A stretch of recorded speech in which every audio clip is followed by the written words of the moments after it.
I guess I'm a little bit of everything. Seen so many flags unfurled. Someone still remembers. They come to see us from all over the world. I'm the Spanish moss hanging from the live oak trees. I'm what's left of the panther and the old manatee. I'm an eagle in flight, I'm the ocean's roar. I'm Florida, need I say more? I'm Florida, need I say more? I'm the ghost of a Spaniard at the fountain of youth in old Augustine by the sea. Down around Brighton, I'm a Seminole Indian who somehow through it all still walks free. I'm the sunburned face on that old Key West calm, watching hurricanes from down on Duval Street. I'm a tarpon jumping down in Chokoloskee where the Gulf and the Everglades meet. I'm the coat of gray my great-grandfather wore when in the fields at Augusta they fought. I'm the roar of the Cumberland Sons mill at Lacucci, now as vanished as the cypress they saw. Apalachicola oysters, and I'm Crystal Springs. I'm Cousin Thelma Bolton, and I'm Will McLean. Forest Green, and I'm Golden Shores. I'm Florida, need I say more? I'm Florida, need I say more? Weathered skin of the Arcadian cowboy, riding fence on Ike's brother's herds, or canoe trip down the Mayaka, where the gator's still left undisturbed. Coral still alive out in old Tampa Bay, in a secret place my brother Ricky and I know. I'm the citrus getting ripe in the sunshine in Ben Hill, Griffin's frostproof grove. Water's once clear as a swimming pool, though fewer than there used to be. Though it'll never be like yesterday, you can still catch a fish safe to eat. Take a look around me, I'm sure you'll agree. Florida's the best of the land of the free, with all of the good life right here at our door. I'm Florida, need I say more? I'm Florida, need I say more? I'm a Spaniard, and I'm Frenchman, and I'm British, and I'm an Indian, I'm forest, and I'm swamplands, opportunities for all men, proud as can be when I roar. I'm Florida, need I say more? I'm Florida, need I say more?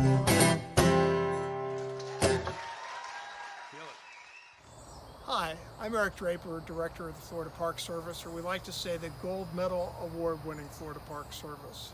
I'm here to welcome you to the 69th Florida Folk Festival. The song you just heard by Bobby Hicks talks about some amazing places in Florida, and really most of those places are found in Florida state parks. This year we're gathering virtually, but next year we'll be together in person to dance and share art and music and food and all the other things that make the Florida Folk Festival one of the nation's best experiences. Welcome. My name's Manny Perez. I'm the park manager here at Stephen Foster Folk Culture Center State Park, home of the Florida Folk Festival. The festival has a long history that includes many memorable folks. Folks like Gamble Rogers, Will McLean, Frank and Ann Thomas have left their mark at this event. Today here at the park, we continue those traditions of not only producing a Florida Folk Festival, but many other music and folk culture events throughout the year. We hope you'll make a lot of new memories and learn about the people and cultures that the great state of Florida. Hi, I'm Elaine McGrath, Director of the Florida Folk Festival. the oldest continuous state-operated folk festival in America. We're virtual again for the 69th annual event. During its storied past, the festival has been postponed and rescheduled 4 times. Once for flooding on the Swanee River in the 1970s, the Bugaboo wildfire in 2007, and in 2020 and in 2021 for the worldwide COVID-19 pandemic. Over the next 3 evenings, we hope to make the Florida Folk Festival come to life for you. Sit back and enjoy as Florida Folk Heritage Award winner Wayne Martin kicks off the virtual 69th annual Florida Folk Festival. The Inisheer Irish dancers have persevered through the COVID pandemic by practicing every week on Zoom. They've been using virtual meeting apps, and that's given them access to learning from dance masters in Ireland and Boston, which has expanded and deepened their dance skills and their repertoire and knowledge of the Irish dance tradition. They've learned a routine called Priest and His Boot during this time, and they are happy to share this centuries-old Irish set dance with the virtual Florida Folk Festival. 1, 2, 3, 4.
State parks.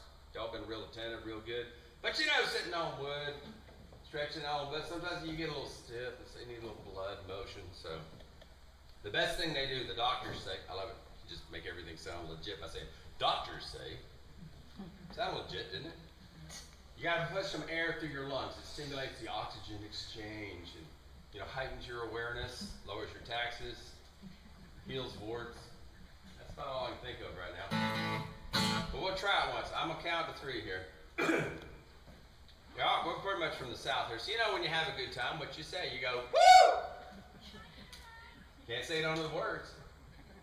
All right, we'll try it once. 1, 2, 3. Woo! All right, now it don't matter if you're late, don't worry about your time or anything. But if you do it, it'll make your eyes light up and your cheeks say howdy. Song for the 160 Florida state parks.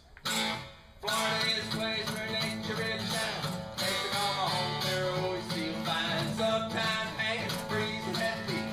When you live in Florida, it's all within your reach. Woo! There you go. Now parks are really friendly and a little wild. Come on out, sit a spell show to make you smile. Skip through the woods, snorkel in the keys. Look down the river and a warm southern breeze. Woo! Do I have to come out there? Now, you vastly outnumber these people, but they're much louder than y'all. You gonna go home like that?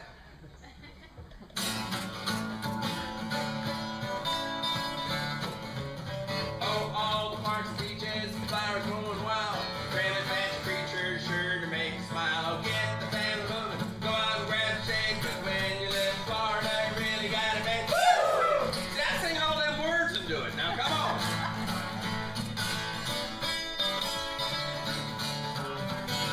Walking at the hawks, calling to the gulls. Sure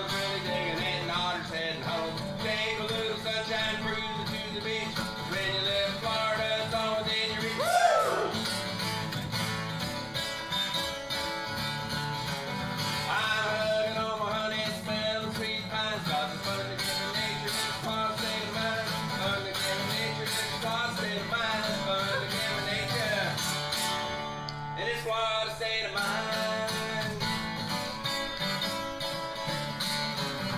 Woo! It's your state too. Thank you.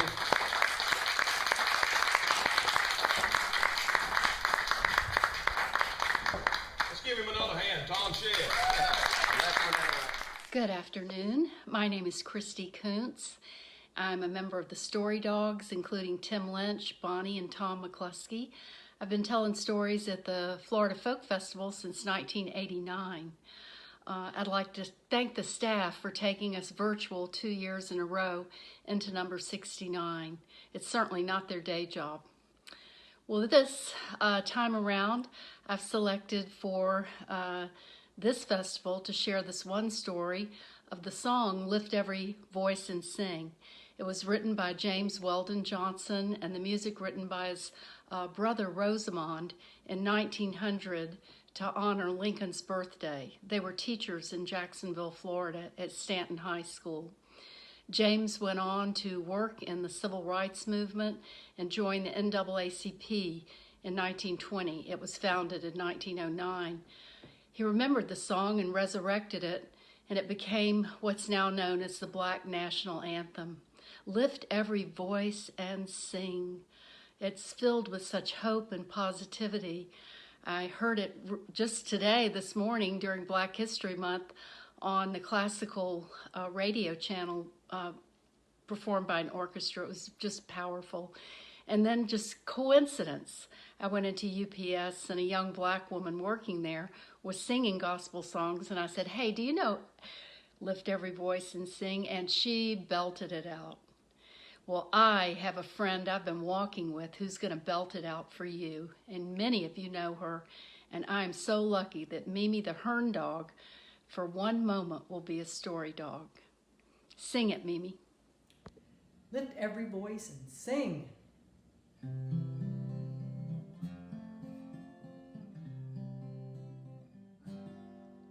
Lift every voice and sing till earth and heaven ring, ring with the harmonies of liberty. Let our rejoicing rise high as the listening skies. Let it resound loud as a rolling sea. Sing a song full of the faith that the dark past has taught us. Sing a song full of the hope that the present has brought us. Facing the rising sun of a new day begun. Let us march on till victory is won.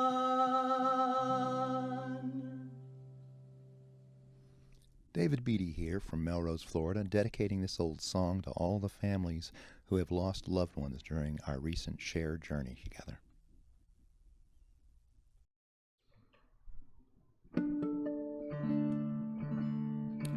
This is my dulcimer version of an old spiritual, Wayfaring Stranger.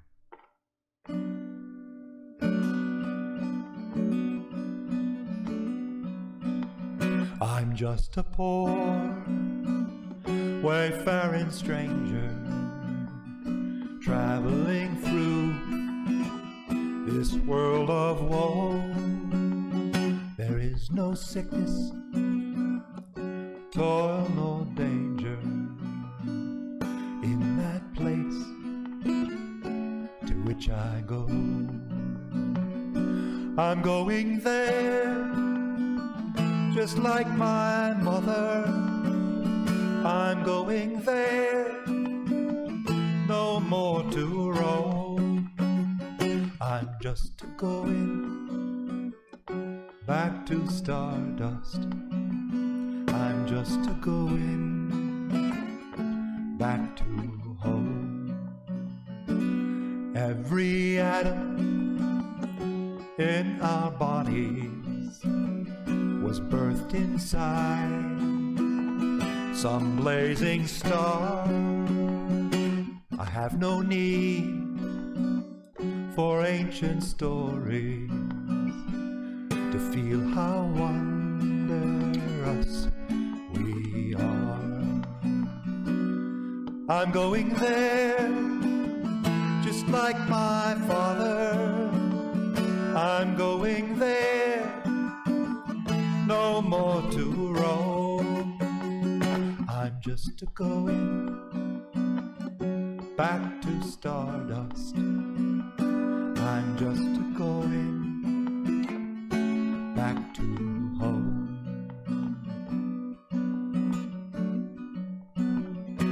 And when our friends, they gather round us for to pay their last respect, how brief this dance, it will astound us. May we all leave without regret.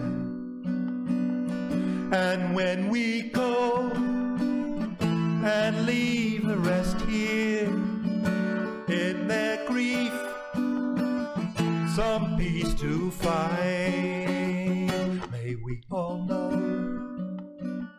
we've done our best here to leave a better world behind, to leave a better world behind. We're all just poor wayfaring strangers.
Ancient people gathered here to find the healing for their bodies and their spirits.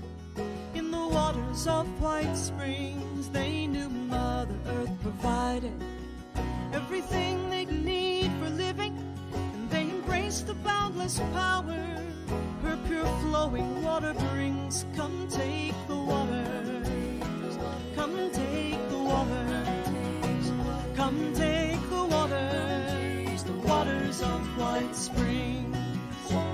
Even the tribes of warring nations, Temecula and Appalachia, set aside their disagreements, declared no fighting in this place, as they came to fill their pots from either side of the Swanee.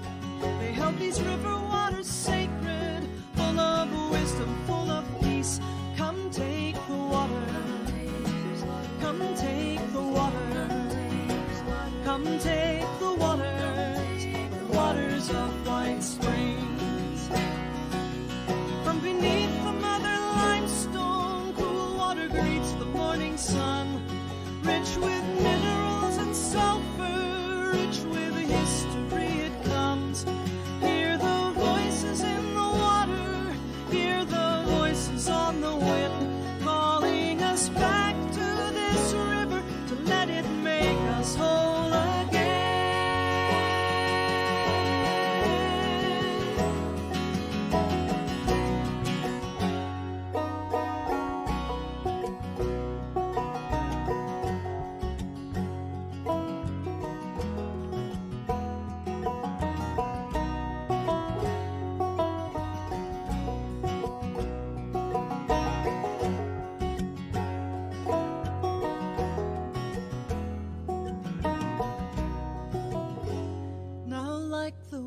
ones who came before us.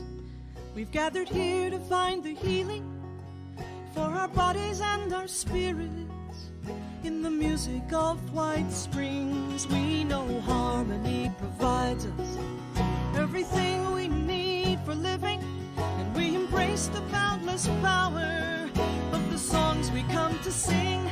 Come take the waters, come take the waters, come take the waters. Traditions with us. It is 3 days of a celebration for Florida. There's activities for the kids, there's amazing food, there's crafters, very family friendly. You hear a lot of mixes of music, really special. Culture. Community. Stories. It's relaxing, it's fun, and it's great people. What could be better? I wouldn't miss it for the world. Hi, this is Bill Payne. I'm with Gumbo Limbo Cajun Band. We're happy to have been asked to submit some video for the virtual 2021 Florida Folk Festival and are really looking forward to seeing what everyone submits. Hope you enjoy our videos, and we sure hope that the 2022 event is back to normal, in person, with all the fun that entails. Thanks again. Enjoy the videos.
Permets-moi plus soon, sur le corps, t'entends bien quoi tomber.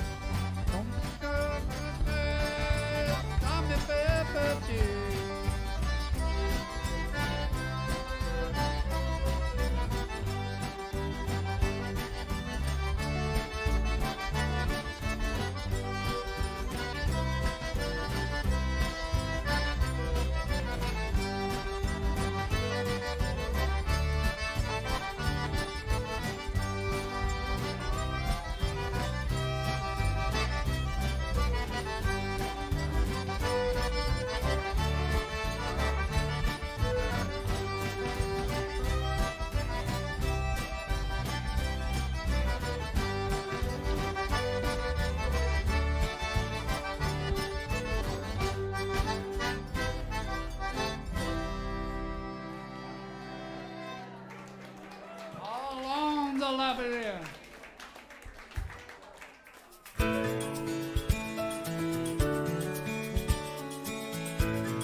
A Seminole in the Everglades,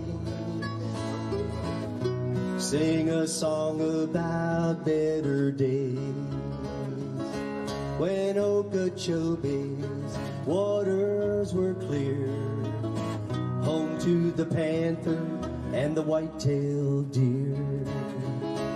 Before Big Sugar took the land, drained the swamp and the cypress strand. Now we stand with the Seminole today, restore the Everglades. Sons and daughters across this land, come together, make a stand. Protect her water, protect her land, protect Mother Earth from the white man. Yaki-yo, Yaki-yo, Yaki-yo, eh. Yaki-yo, Yaki-yo, Yaki-yo, eh. Here we go, Jimmy.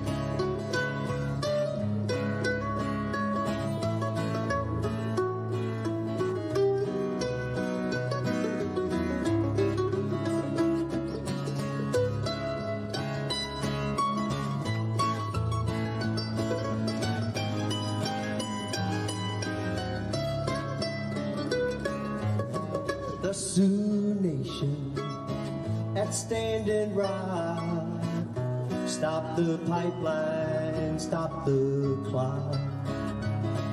300 tribes and some veterans fought the white man and winter wind. Big Oil is smiling, they won this time. Oil is flowing on down the line. Protect Mother Earth and the water she sips. Kiss Mother Earth on the lips. Sons and daughters across this land, come together, make a stand. Protect her water, protect her land, protect us all from the white man. Yaki-yo, Yaki-yo, Yaki-yo, eh. Yaki-yo, Yaki-yo, Yaki-yo.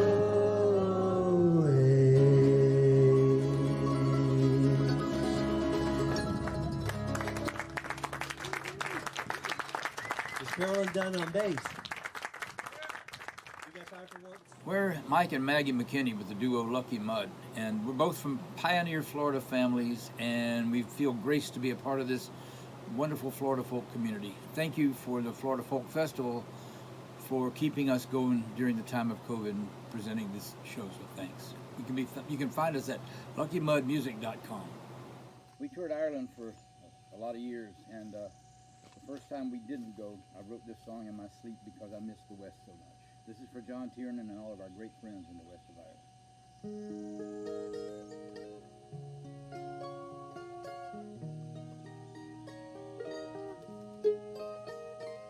I'm a wealthy man in Connemara. I own the hills down to the sea. The silver pools, the golden heaven, wait there in my dreams for me. So many friends in Murrisk Abbey lie so still now by the bay, but I can hear their ringing laughter in my dreams so far away. Galway to County Mayo, all's all I'll ever need. I'm a wealthy man in Connemara. I'm away, I'm poor indeed.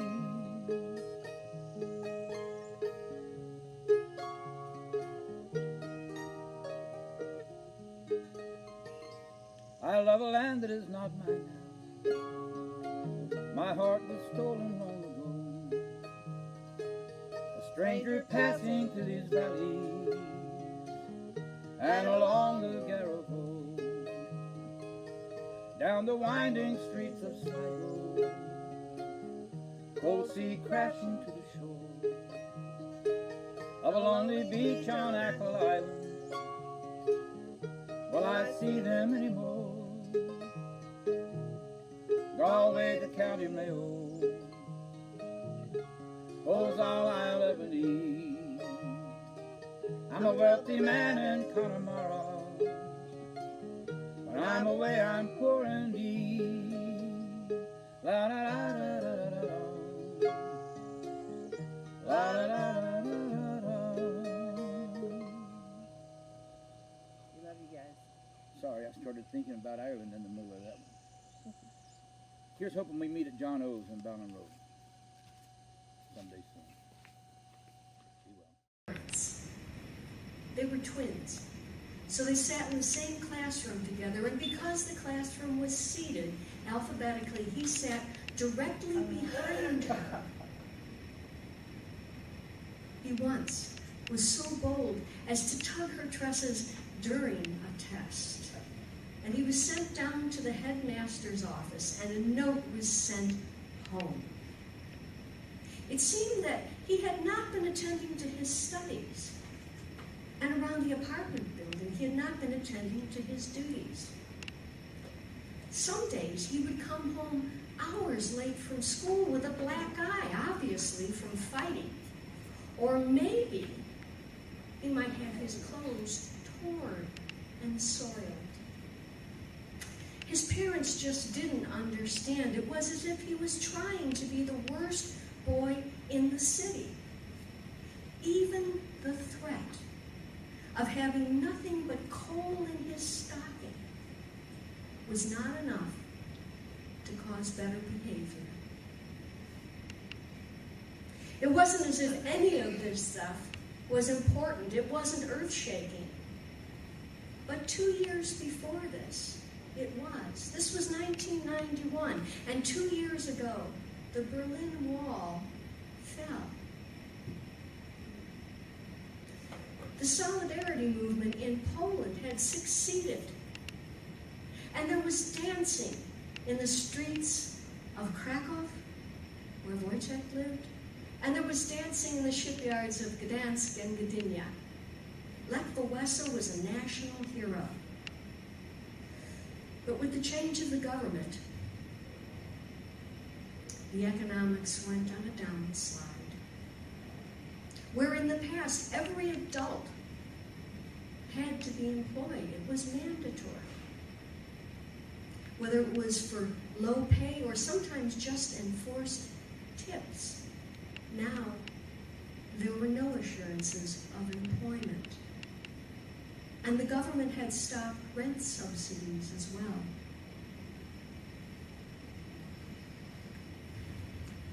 Things were getting worse. And Basha and Wojtek saw something that they had never seen in their lifetimes. There were beggars in the streets. And they were personally afraid of this because they thought soon that their father would be doing that to try to support their family. Without the rent subsidies and without people being able to pay a fair rent, he could no longer afford all of the maintenance and the upkeep on the apartment building that suddenly became theirs once again.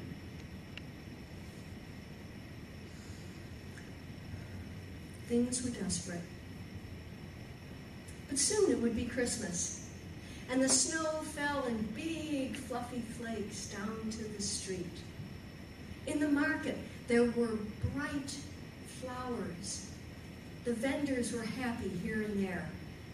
And of course, it was all under the huge clock tower where it never quite chimed the hour, in memory of heroic deeds gone by. It was very festive. And so Basha didn't mind when Wojtek pushed her down into the snow and took the brush end of one of her braids and wrote a Christmas greeting there. Hours later, the snow was a mottled brown, mixed with the sooty, soft coal that was the fuel for heating in the city of.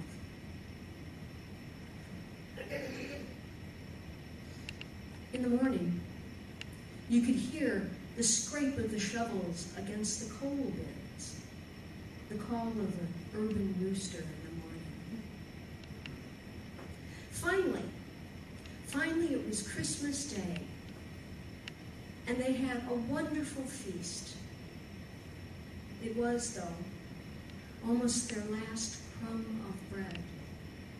They had shredded cabbage, and they had a lovely beetroot soup.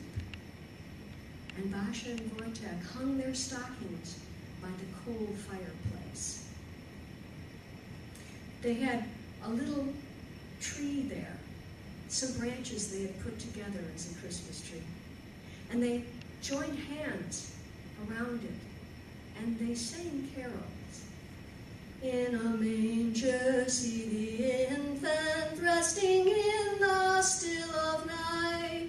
Who will praise him, who will worship and proclaim him Lord of light? And then they sang happy birthday to the baby Jesus. Sto lat, nie żyje, żyje nam. Sto lat, nie żyje, żyje nam. Jeszcze raz, nie żyje, żyje nam. Nie żyje nam. And they all went to bed and huddled against the increasing cold. In the morning, when they awoke to Christmas Day and blinked their eyes open, they couldn't help but not wrench themselves from those nice warm blankets, and so they kept them around their shoulders. And they walked towards where they needed to see what was left in the stockings by Santa Claus. The parents knew that it wouldn't be a big gift. They knew that soon the blankets wouldn't be enough to keep them warm. And they knew that soon they would have to make the choice between heat and food. Nevertheless, they went in to where the stockings hung. And in Basha's stocking there was a single, beautiful, fragrant orange. In Wojtek's stocking, there was nothing but coal. In fact, there was so much coal that the stocking had magically expanded to hold enough coal to fill the entire empty coal bin. And when his parents and his sisters saw this, they ran over to that boy and they kissed him and they hugged him. That boy who had worked all year long so very hard at being so very bad. Award-winning singer-songwriter Chris Call highlights Florida history through his original music.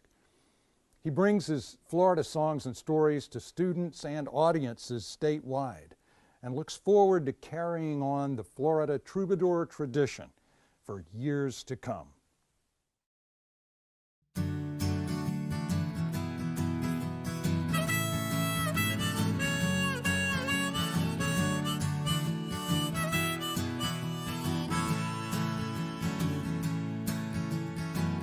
At the end of US 1 is a jealousy windowed house in the sun, where I wish every day could be spent.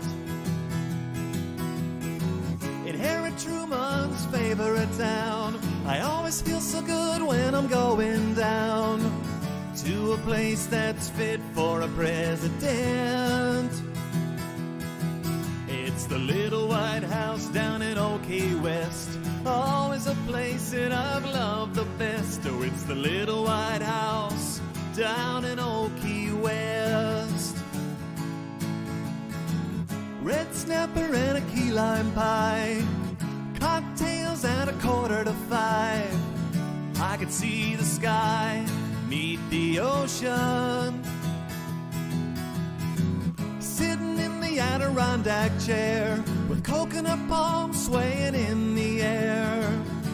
All I can smell is the suntan lotion at the little white house down in Old Key West, always a place that I've loved the best. Oh, it's the little white house down in Old Key West. Oval Office cronies all over the place. I got a big Havana cigar and my best poker face.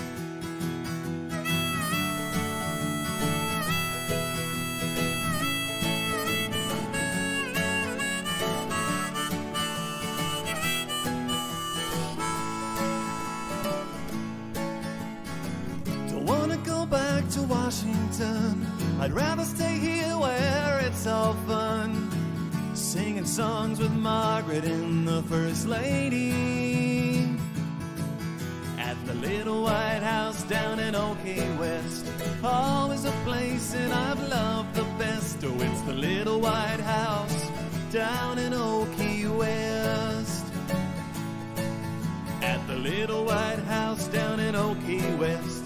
Even the president could get some rest at the little white house down in Old Key West, down in Old Key West.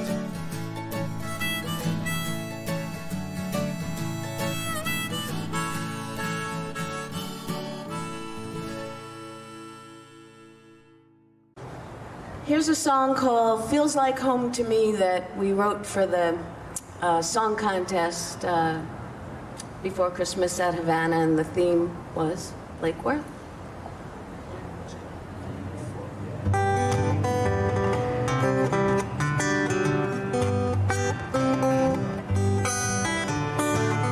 It's not the same in other towns along the coast, both up and down.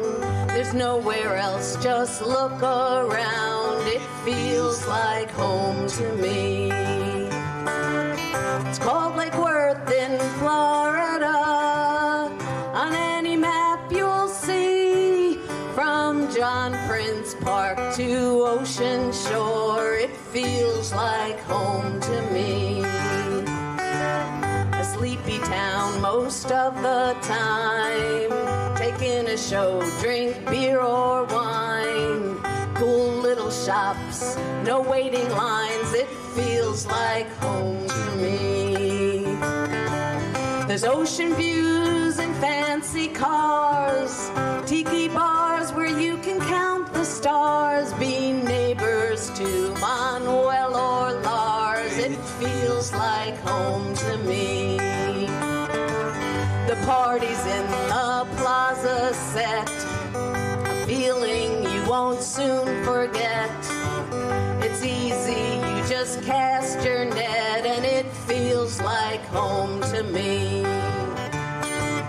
Where all can have a place in the sun, raise your kids and have some fun, with festivals for everyone. It feels like home to me. Play it, Ben.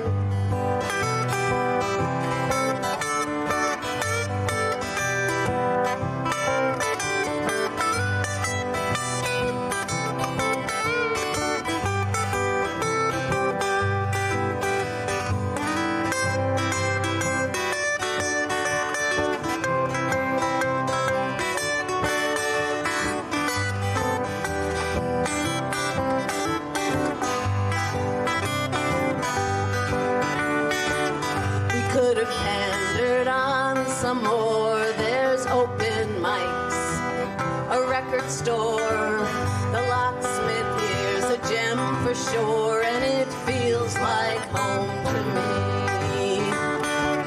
It's not the same in other towns along the coast, both up and down. There's nowhere else, just look around. It feels like home to me. It feels like home to me.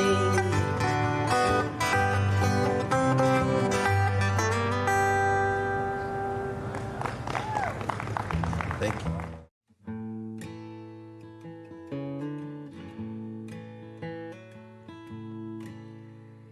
I wish I would have turned away before you caught my eye. To feel them warm and near again. The thought alone last night was enough to make me cry. Well, I'm a fool, but only for him. He's gone again. Boys like the wind. Kisses from St. Louis is what he wrote to me. I have no idea when I'll be back home. Travel the rails, planes, buses, and on foot. I never felt so free, and I'd like to be there with you now. But until then, I send you my kisses from St. Louis. He's only bound by the things that he chooses. Tells me I can be one of the things that he loses. Well, if I'm honest, some part of me still lost in his touch. Oh, he's got me. Oh, he's got me. Yeah, kisses from St. Louis is what he wrote to me. I have no idea when I'll be back home. Travel the rails, planes, buses, and on foot. I never felt so free, and I'd like to be there with you now. But until then, I send you my kisses from St. Louis. Thinking about you in the night, waking up in the morning with you on my mind. Afraid these memories are like wine, growing sweeter at time. 'Cause everything looks better in black and white.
Floyd Baldwin has been performing at the Florida Folk Festival for decades, as long as I can remember, with an assortment of friends and fellow old-time musicians from Florida and other parts of the Deep South.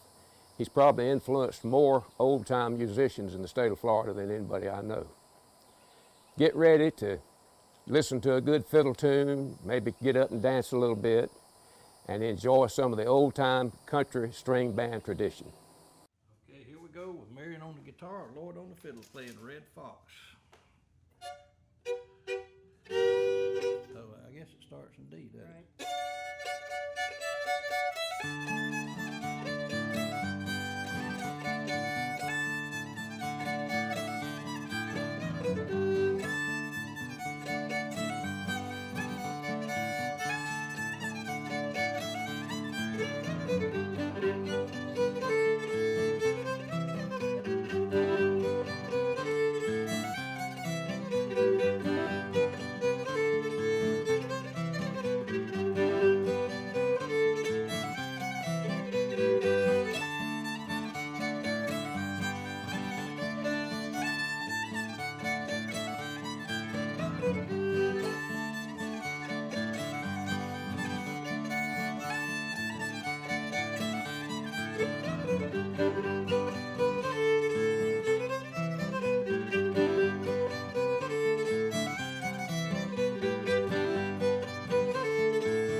Summer stories we are telling, because although a lot of Native American stories are winter telling stories, you tell those stories only in the winter, and those are a time when people gather together and have time to tell these stories.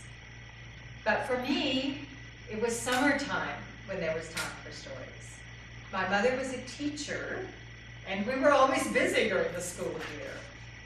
In the summertime, we had time to visit. We had time to go back to her home in Illinois and visit grandfathers and aunts and uncles and cousins, first cousins and second cousins and cousins once and twice removed, and removed so many times that we didn't even know how they were related anymore, but they were definitely cousins. And I loved it because those cousins were kids. And they were people to play with. In Donovan, one of my favorite houses to visit was the Fosters. And I think they were, let's see, Wilma, the mother, was Aunt Nettie's daughter, and Aunt Nettie was a sister, I think, to Uncle Art. And there were 4 kids in the house. Not just 2 like at my house, but 4. And one my age. And the house was great. One night when I stayed overnight with Sarah, Sarah's mother worked too, and She was the postmistress of this little town of 300.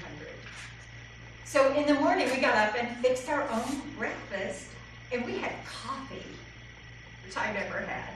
And I think Sarah even got out the schnapps, which we might have either smelled or had a taste of. Peppermint schnapps. Downstairs at the Fosters, there was, of course, a cellar, like in every house in the small town in Illinois.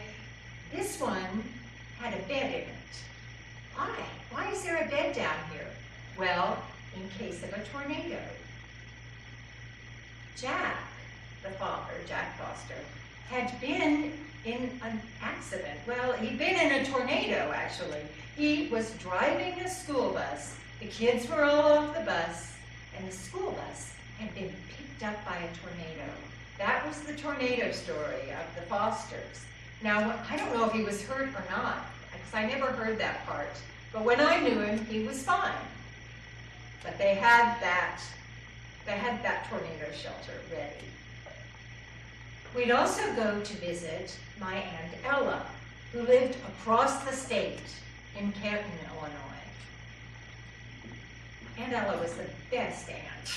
She had a whole closet full of board games for kids. And they always had kittens. And in the front yard, there was a carousel horse on a pedestal. And that was courtesy of my Uncle Howard Bowen, who collected things like that, as well as old farm machinery, which he also repaired.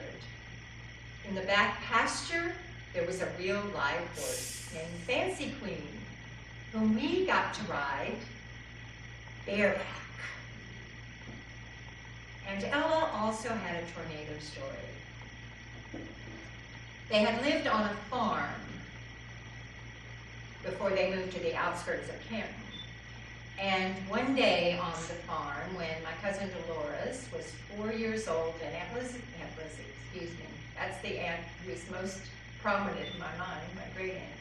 But this was Aunt Ella. When Aunt Ella was pregnant with Benny Joe, who was a cousin who was 2 years older than I was, she was in the house folding laundry, and Dolores was in the room with her playing. And it was really hot, like it's hot outside here, hot. And then suddenly the light in the room changed. Storm clouds had come up. And the light changed more, that greenish light and that quiet.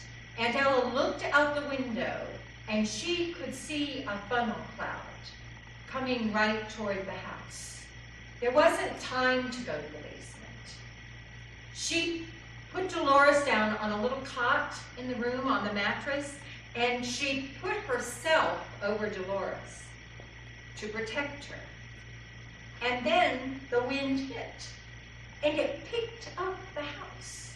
And there is a vacuum in the center of a cyclone. There's no air, no oxygen. And they lost consciousness, both of them. When the house was set down and Aunt Ella regained her consciousness, Uncle Howard, who'd been out in the field working, was running toward the house. And Dolores, 4 years old, was covered with blood. When Howard got in the house, he and Ella searched Dolores looking for the cut, but there was none. It was then they realized that it was Aunt Ella that was cut, a cut in her leg that had, of course, bled on Dolores. They were both okay. The house had been moved off its foundation, and they did not move back into that house. But Aunt Ella always said that the worst thing about that, even though they had survived, which was the best thing, but the worst thing was that, well, my Aunt Ella was a large woman, and her clothing had been strewn all over the countryside. So she said for weeks, when anybody came to visit, they would bring a pair of her underdrawers back, neatly folded, and say, "Ella, I think these belong to you." Both Aunt Ella and my mother like to end their stories, even the serious ones, with a laugh. The virtual 69th Annual Florida Folk Festival is brought to you by the Florida Park Service, the Stephen Foster Folk Culture Center State Park, and the Stephen Foster Citizen Support Organization. 1, 2, 3,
The elementary school I attended was having a marbles contest on the Saturday, and wouldn't I like to go along and check it out?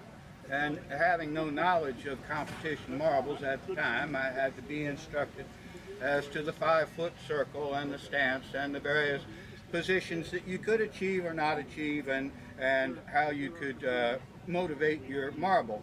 But then when I understood that if the other person hit my marble, that they got to keep my marble, I decided that was not particularly the kind of fun I was after having, and therefore I can testify to this day I still have all my marbles. All right. This being an election season, I feel it incumbent to tell this story. I tell it anyway, but I always like to put it in context of the fact that during the election run-up, there is always a lot of people who say that their words have been taken out of context, and I have a certain understanding that most of the electorate does not understand what that means. And therefore, I will tell you now a story in which every single word is entirely out of context. Once upon term, there worsted ladle gull, who lift with her murder in her ladle cordage on her itch of her large dark florist. This ladle gull orphan wore a putty little pluck with her rat-collared hut, and fur disc raisin must pimple cold her ladle rat rotten hut. One morning, Rat Rotten Hut's murder called her inside. Little Rat Rotten Hut, there's a little basking with some sugar cockles and some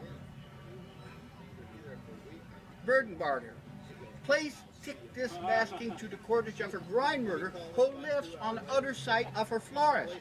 Shake her leg kit, done stomp her laundry rope, and yonder nor sorghum stenches, done stomp her torque wet strainers. Okay, murder, reprised the ladle gull, and she took her ladle basking and stirred off. On her road to the cordage, she mitten anomalous wolf. Wail, wail, wail, said this wicked wolf. Evanescent ladle rat rotten hut. Where's our putty ladle gull? Goring was her ladle basking. Armor going to murder, grind murder. Grammar seeking bet. And a ticking arson burden barter handsome shirky cockles. Oh ho, said her wicked wolf. Her blessing woke, but her taught to himself. Oh, I'll take her shirt cord to the cordage of a grind murder. Oh, I'll catch up with her letter, and then oh, so the wicked wolf took her shirt cord, and when he wrenched the cordage of a grind murder, pick it in her window and sobbed at her poor old worming worse lying in her bed. In her flesh, this abdominal wolf lifted through the window. Then he leaped on her bed and ate her up. Then he pulled on her grind murder's nut cup and that gun and curdled up in her back. In her ladle while, ladle rat rotten hut, a raft at her cordage and rank her dough ball.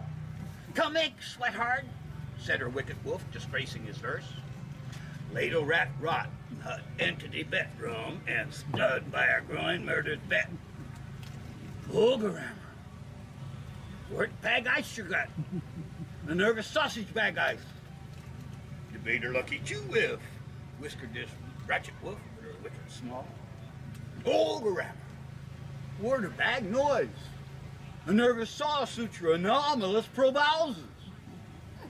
You made her do small your whiff and sort of wolf and mouse were squaddering. Overhammer.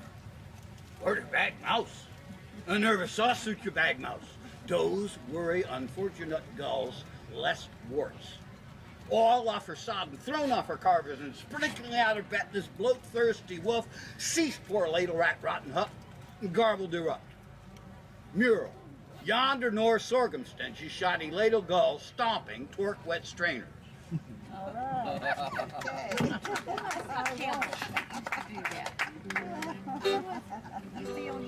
In that same light, I'm going to tell you a short poem from that I picked up in the Midwest from the early colonial period. For those of you who don't speak French, I'll translate it in advance. It is called The Typical Wastrel, and it says the typical wastrel and it mentions a couple of the early explorers like Marquette. And then it says the typical wastrel is a steady man. The typical wastrel has a red feather. The typical wastrel has no name. The typical wastrel cries, yes, yes, yes, yes, my helmet is for rent. And now, in the original language. Diesel de pic, oua, ou Marquette. Diesel de pic, ested homme. Diesel de pic avec rose vif.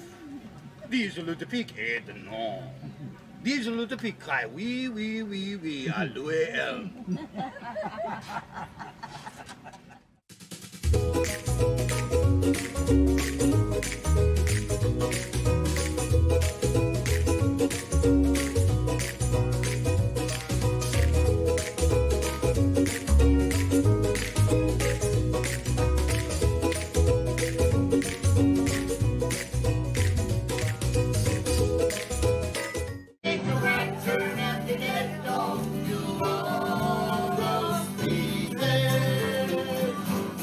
Extra, extra,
Ba Shui was born in a small Sichuanese city and is a self-taught, multi-instrumental, award-winning composer who's a master of many traditional Chinese instruments.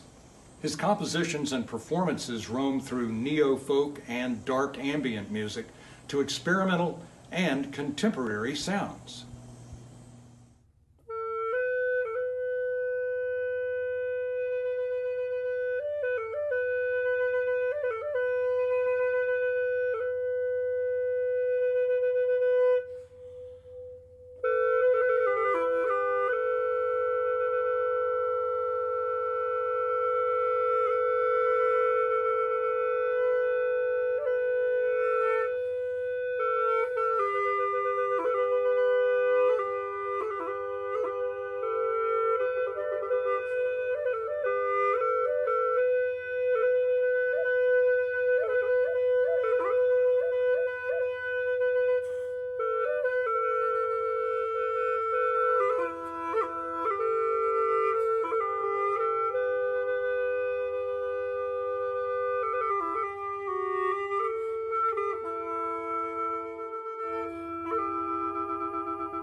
In good company. Give him a big hand, y'all.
Life ain't so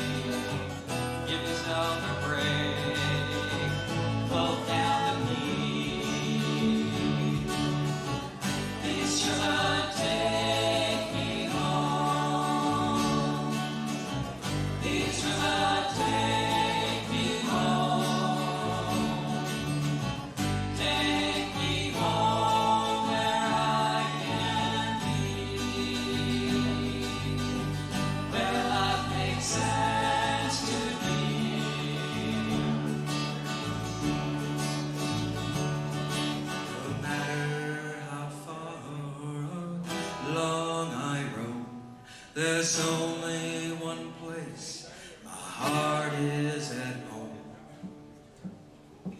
where the princess lives in a cottage on the stream, in the little town where two rivers meet.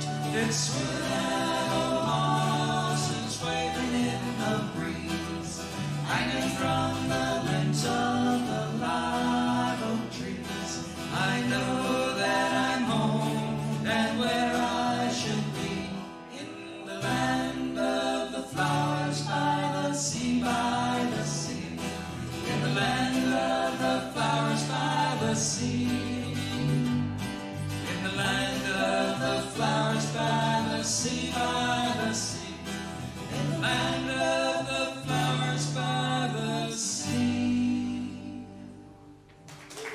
Thank you all very much.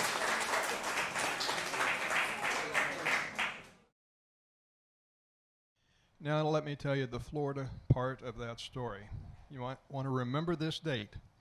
In 1521, Ponce de Leon, on one of his later voyages to Florida, over on the Gulf Coast of the state of Florida, he landed horses, cattle, hogs, which are not native to Florida. All these wild hogs were brought here by the Spanish.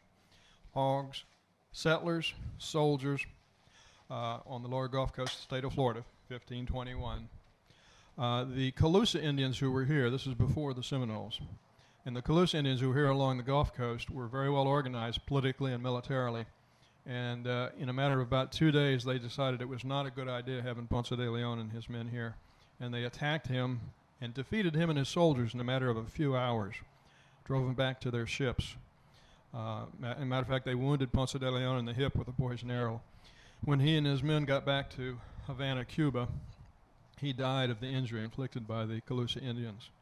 When they went back to their ships in haste, retreating from the Calusas, they did not reload the horses and cows.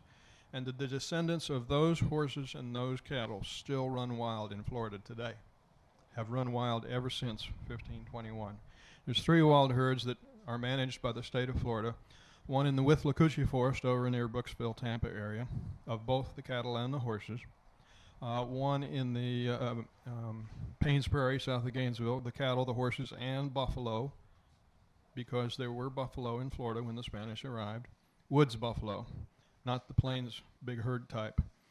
And there's a herd of the horses and the cattle on a ranch that belongs to the Department of Agriculture up near Tallahassee, Florida. People forget that Florida was Spanish before any other state in the United States and longer than any other state in the United States.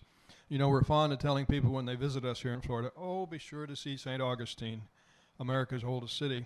And then we forget what that means. St. Augustine was established in 1565 by the Spanish, and it's been continuously occupied as a city every day since. It's the oldest continuously occupied city of European settlement on the North American continent, right here in Florida. 1521, when they brought horses and cows, and we've had them every day since. 1565, when they established St. Augustine, and it's been a city every day since. Do you realize both of those dates are in the century before the Pilgrims landed in 1607, Jamestown Colony in 1607, or when the Pilgrims landed in 1620? That was 99 years after Ponce de Leon had landed horses and cows here. When the Pilgrims landed, we already had men and women on horseback raising open range cattle in Florida. When the Pilgrims landed, we already had the American cowboy right here in Florida. But what do they teach our children, even in Florida, about the beginnings of America?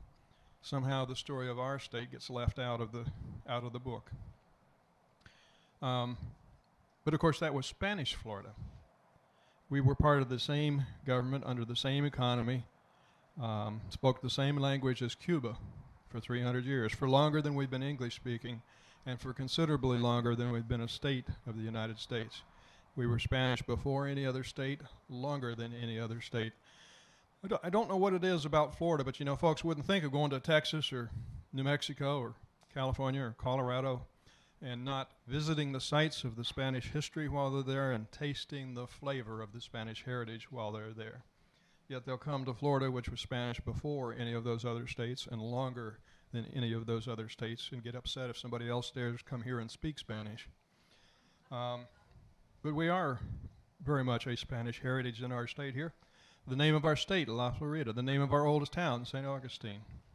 It was the Spanish who brought horses to Florida, the first in what's now the United States mainland.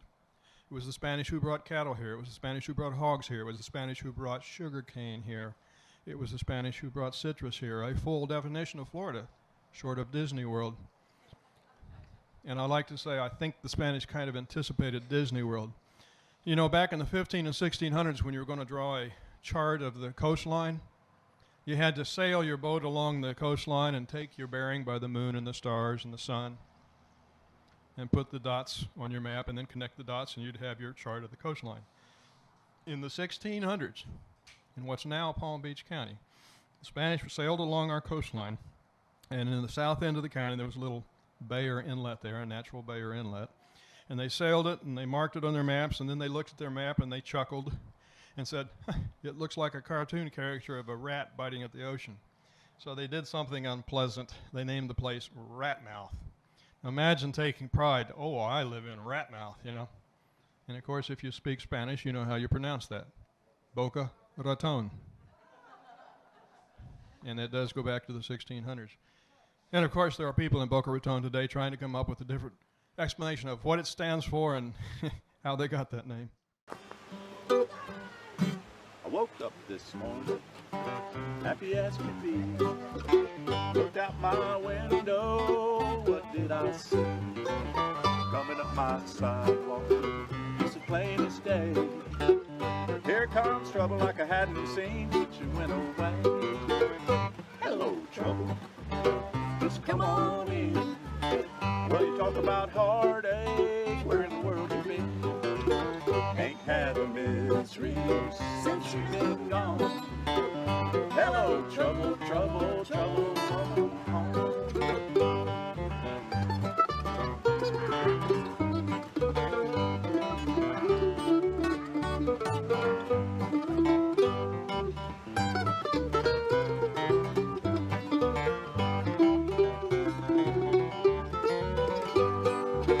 We'll fix a pot of coffee, you can rest your shoes. You can tell me those sweet lies, and I'll listen to you. Just a little bitty part of all the life you live.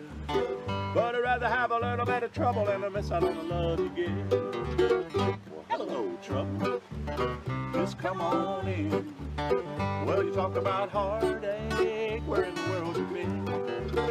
Ain't had a misery since you've been gone. Oh, hello, trouble, trouble, trouble, welcome home. Oh, hello, trouble, trouble, trouble, welcome home. Oh, hello, trouble, trouble, trouble, come on in. Hello, everyone. My name is Cassie Evans, and this is the third year that I've had the honor of participating in the Florida Folk Festival. I wanted to play you guys an original tune that I wrote. This is called Goodbye, So Long, Sayonara. And I wrote this song for a girlfriend of mine after she finally dumped a guy who was really just not good for her. So I hope you enjoy it.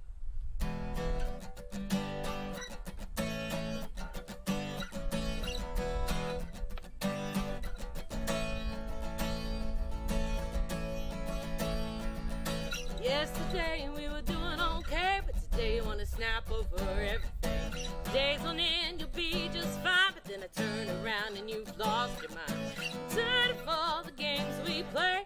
I think that it's time we go our own ways. So it's goodbye, so long, sign. Now I hate to see you now get out of my face. Hit the road, adios, gotta go, cause there's nothing else left to say. I'm tired of dating Jekyll and Hyde when a man can keep me satisfied. So it's goodbye, so long, sign. Now I hate to see you now get out of my face.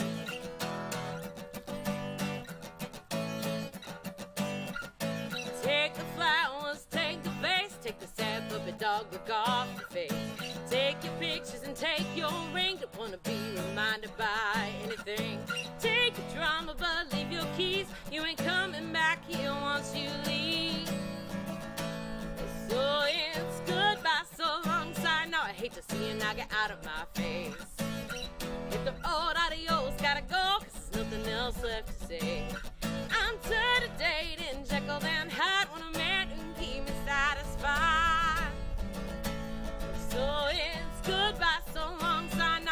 see you knock it out of my face.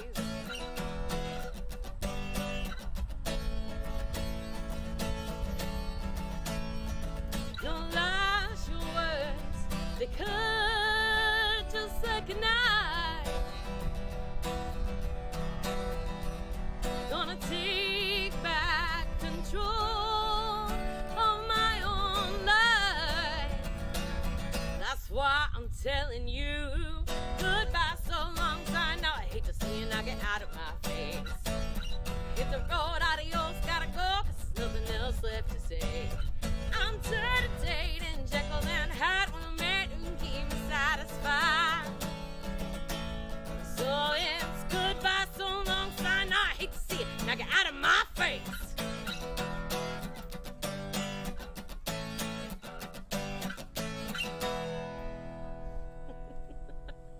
Thank y'all for watching. Hey, well, all right, now let's start this off. What you give me 4? 5 and 25, make me 30, make it 30, make it 30, make me 35, 5, make it 40, make me 40, make me 45, 5, make it 50, make it 55, 5, 5, 5. There was a boy in Arkansas who took goodness to his mom when she told him he had to go to school. He sneaked away in the afternoon, they little walk. Pretty soon you'd find him at the local auction barn. He'd stand and listen carefully and pretty soon he began to see how the auctioneer could talk so rapidly. He said, "Oh, my, it's do or die. I've got to win that auction prize and make my mouth become an auctioneer." Here he comes. $85 bid, now a 30 to 30, we give me 30, make it 30, minute, bottom $30, we give me 30, go to bid, $30 bid. $30 bid, now a 30 bottle, we give me 30 bottle, make it 35, minute, 35, go to bid, $35 bid. That's how he done. He did his best and often see he didn't just. He practiced all his bids both night and day. His path climbing behind the barn, just working up and off his works. He tried to imitate the auctioneer. His captains and regents can't stand to have a mediocre man. So think to auctions, use our good name. I'll send you off to auction school and then you'll be nobody's fool. You can take your place among the best. Here he comes again.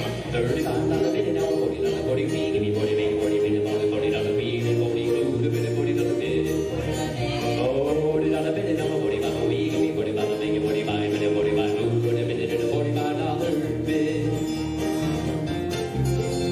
Now from that boy who went to school, they grew and they played his song. He came home full as auctioneer.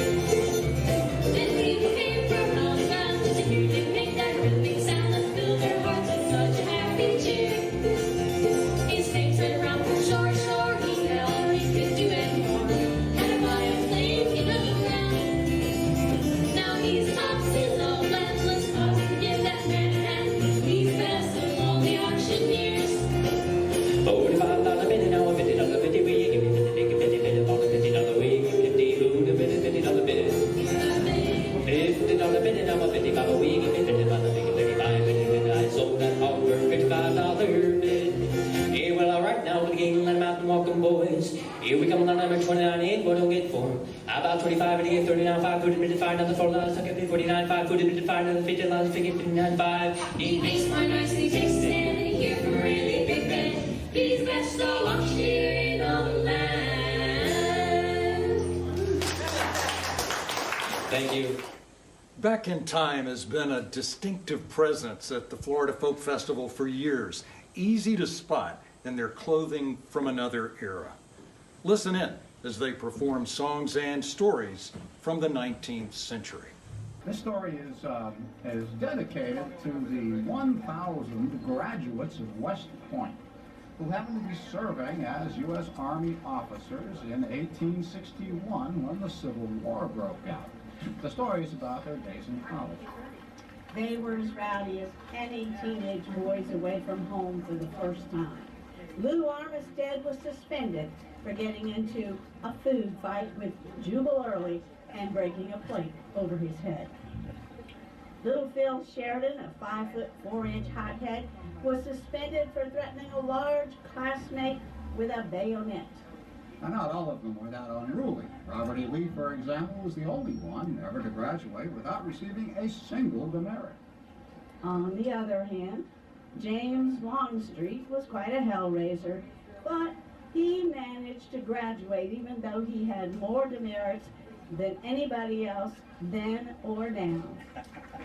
Some were unruly and some were fun-loving and some were studious, but they all had one thing in common, and that was that they all had the sincerity of the very young. They all looked forward to the day when they could exercise their newly learned military skills in defense of the nation.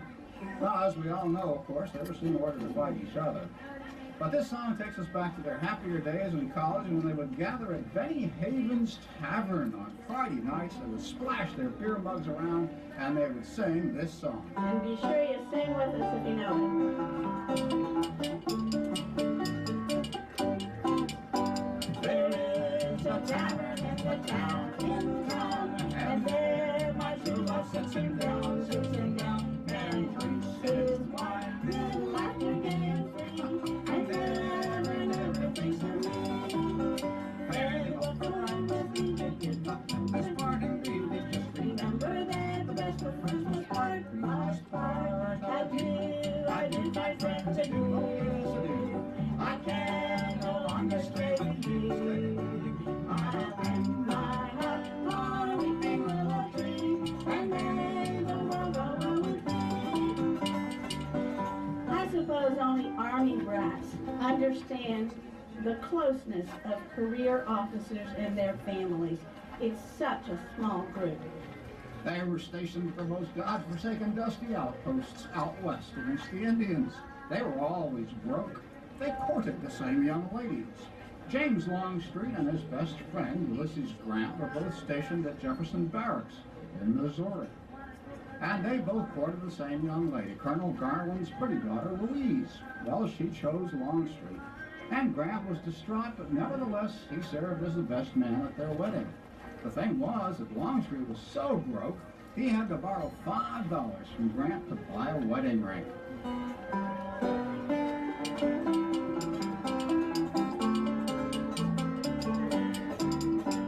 He led me for a dance so dark and so dark. Each Friday night they used to spark, and now my love wants to do me. Takes that dark damsel on his knee.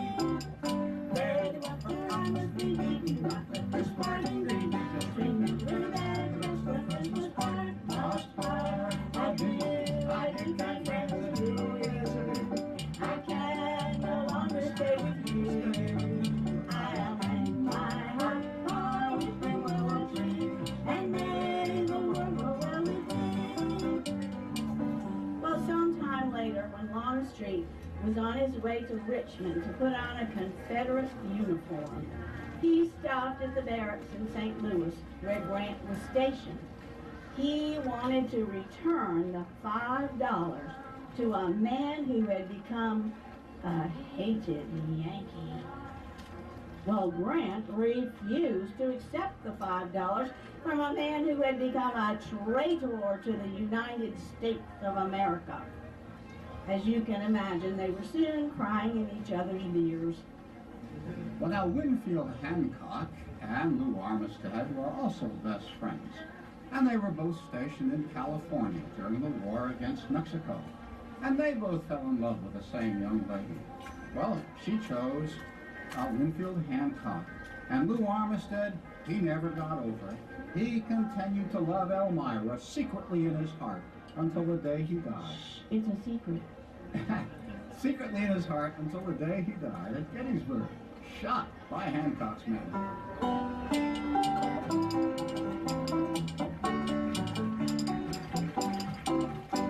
Oh, day, my grave was wide and deep, with tombstones at my head and feet, and at my breast carved Matilda, to signify I died in blood.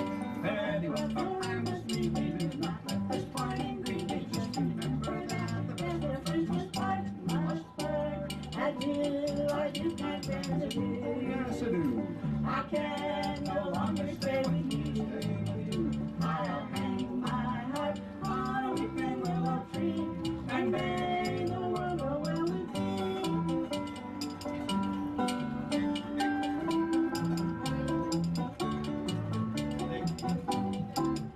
Now, George McClellan and Ambrose A.P. Hill were not friends, but they both courted General Marcy's beautiful daughter, Nellie. She loved Hill, but her father insisted that she marry McClellan, and so she did. Hill never got over the rejection. It seemed that he had a score to settle on the peninsula and at Sharpsburg. Every morning, Hill's artillery would rain down on McClellan's headquarters, blowing craters in the ground and sending supply wagons through the air, end over end. Sleepy officers would roll out of their cots and moan, "It's Hill again. My God, Nellie, why didn't you marry him?"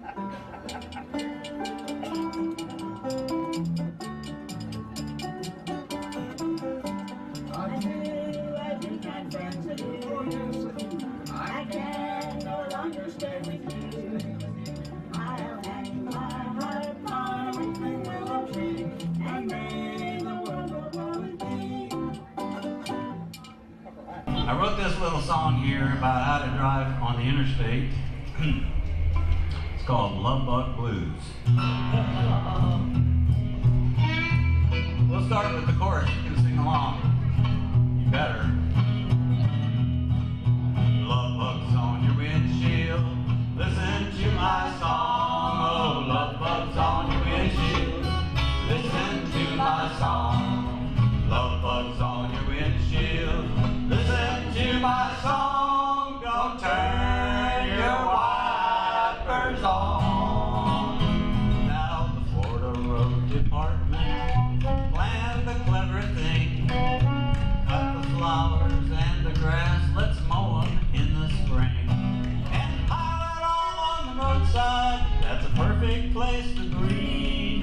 Love bugs on your windshield. Now you can't see a thing.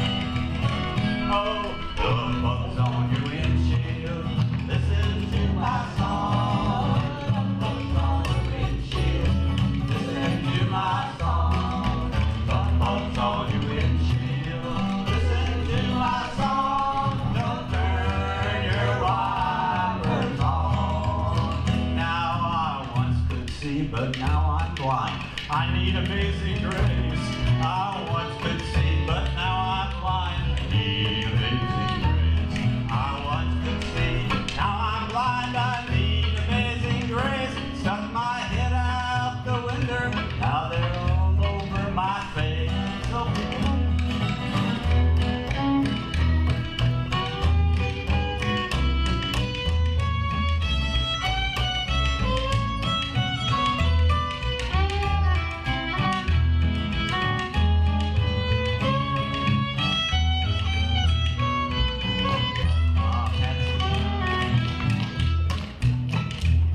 now they do better than I do concerning lovers' luck. They do better than I do concerning lovers' luck. They do better than I do concerning lovers' luck.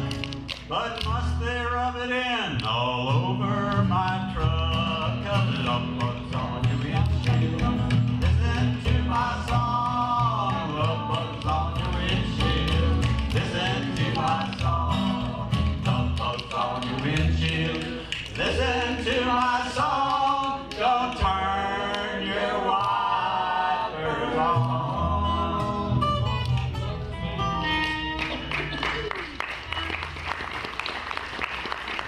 Come make new memories and discover new traditions with us. People will spontaneously start moving and dancing to the most amazing music.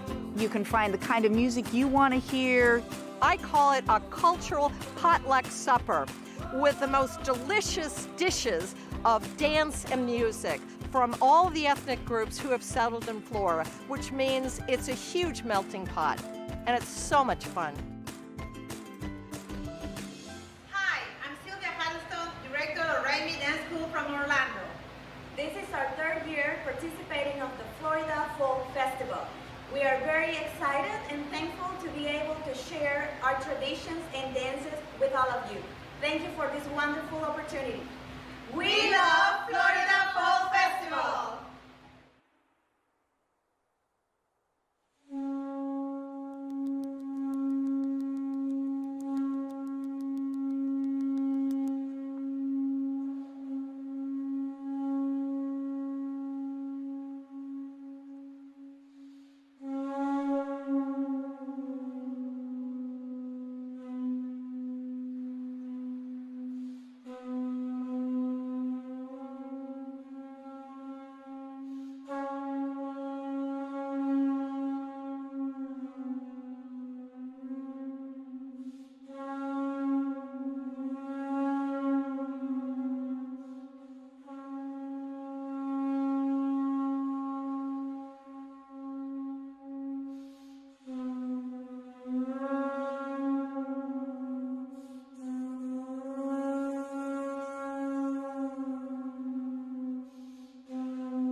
Dumbarton's drums, they sound so bonny when they remind me of my Johnny. What fun delight doth steal upon me when Johnny kneels and kisses me at your part across the fields of bounding heather. Dumbarton toasts the hour of pleasure, a song of love that has no measure when Johnny kneels and sings to me. Dumbarton's drums, they sound so bonny when they remind me of my Johnny. What fun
England's drums, they sound so bonny when they remind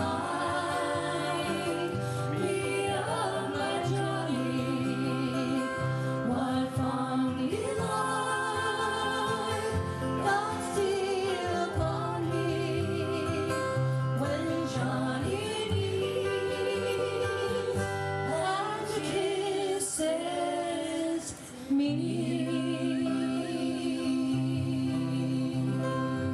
That's lovely. Thank you so much. Jesse, Donna Green, and Lee Townsend, thank you for joining me. Thank you all so much. What a wonderful time.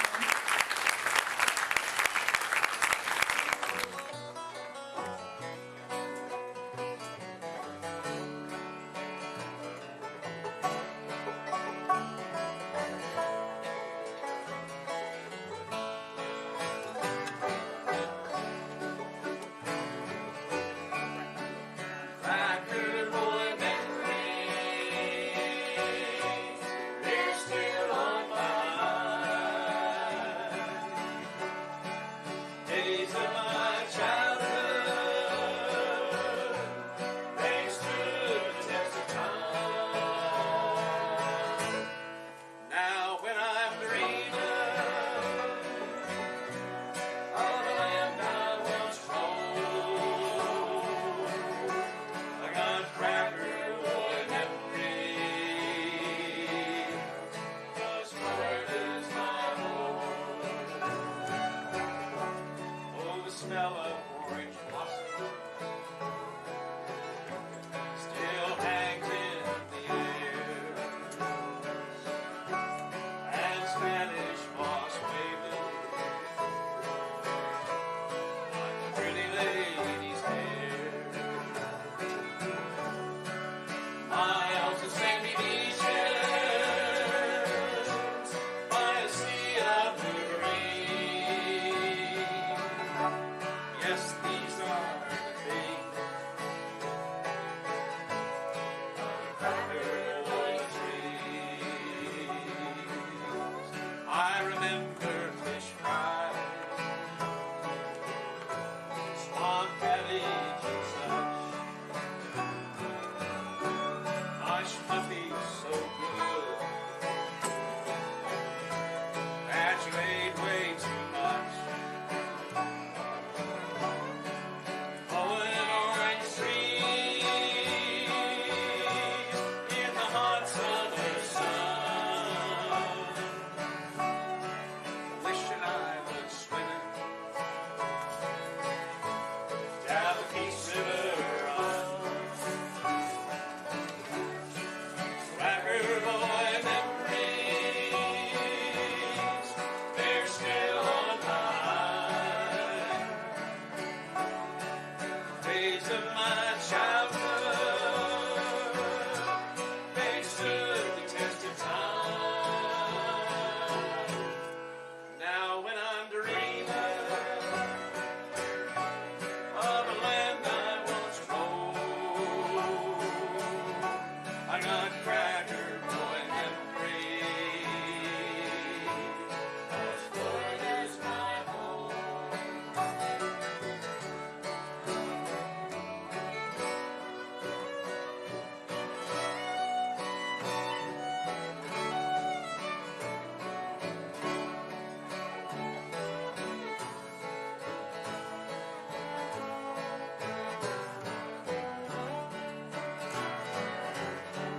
Oh, the cypress darkened waters of the river St. John, and the Mulgate Run from an Everglades pond. A big buck is sneaking through the early morning fog, and the wild hog is flashing at my daddy's best dog. Well, I caught one first, now chuckle us today.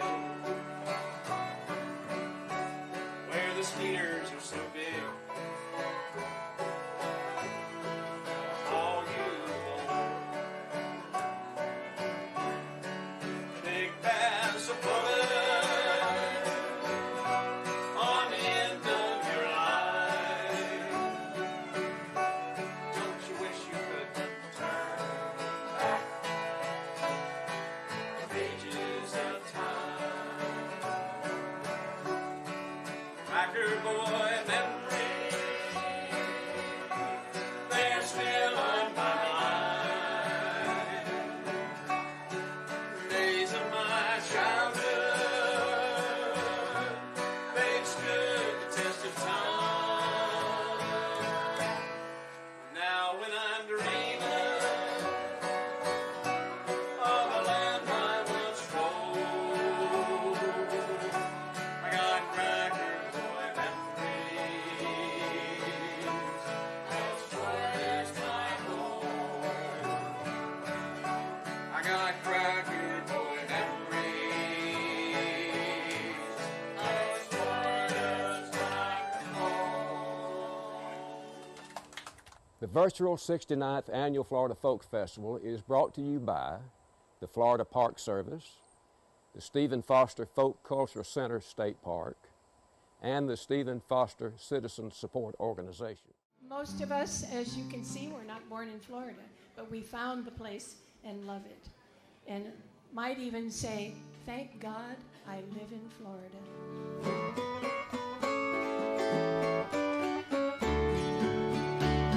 Thank God I live in Florida. I love the Sunshine State. Gators and the old live oaks, folks down here are great. If you don't like the weather, then you only have to wait. Thank God I live in Florida. I love the Sunshine State. I moved down here from Michigan about 15 years ago, so I could sit on my front porch and watch the palm trees grow and listen to the music of the mockingbird, you know. When you live here in Florida, there's no place else to go.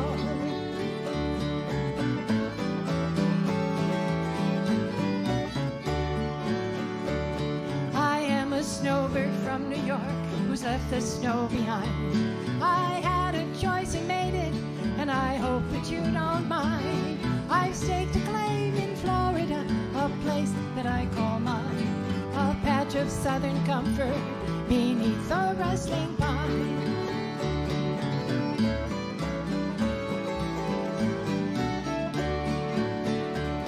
To Cocoa from Ohio, I came in '83 and told my friends up north, now you've seen the last of me. I want warm sand between my toes and underneath my feet. And when I walk the beaches, I tell everyone I meet. Thank God I live in Florida. I love the Sunshine State. The gators and the old live oaks and the folks down here are great. If you don't like the weather, then you only have to wait. Thank God I live in Florida. I love the Sunshine State. Pick it, Mom.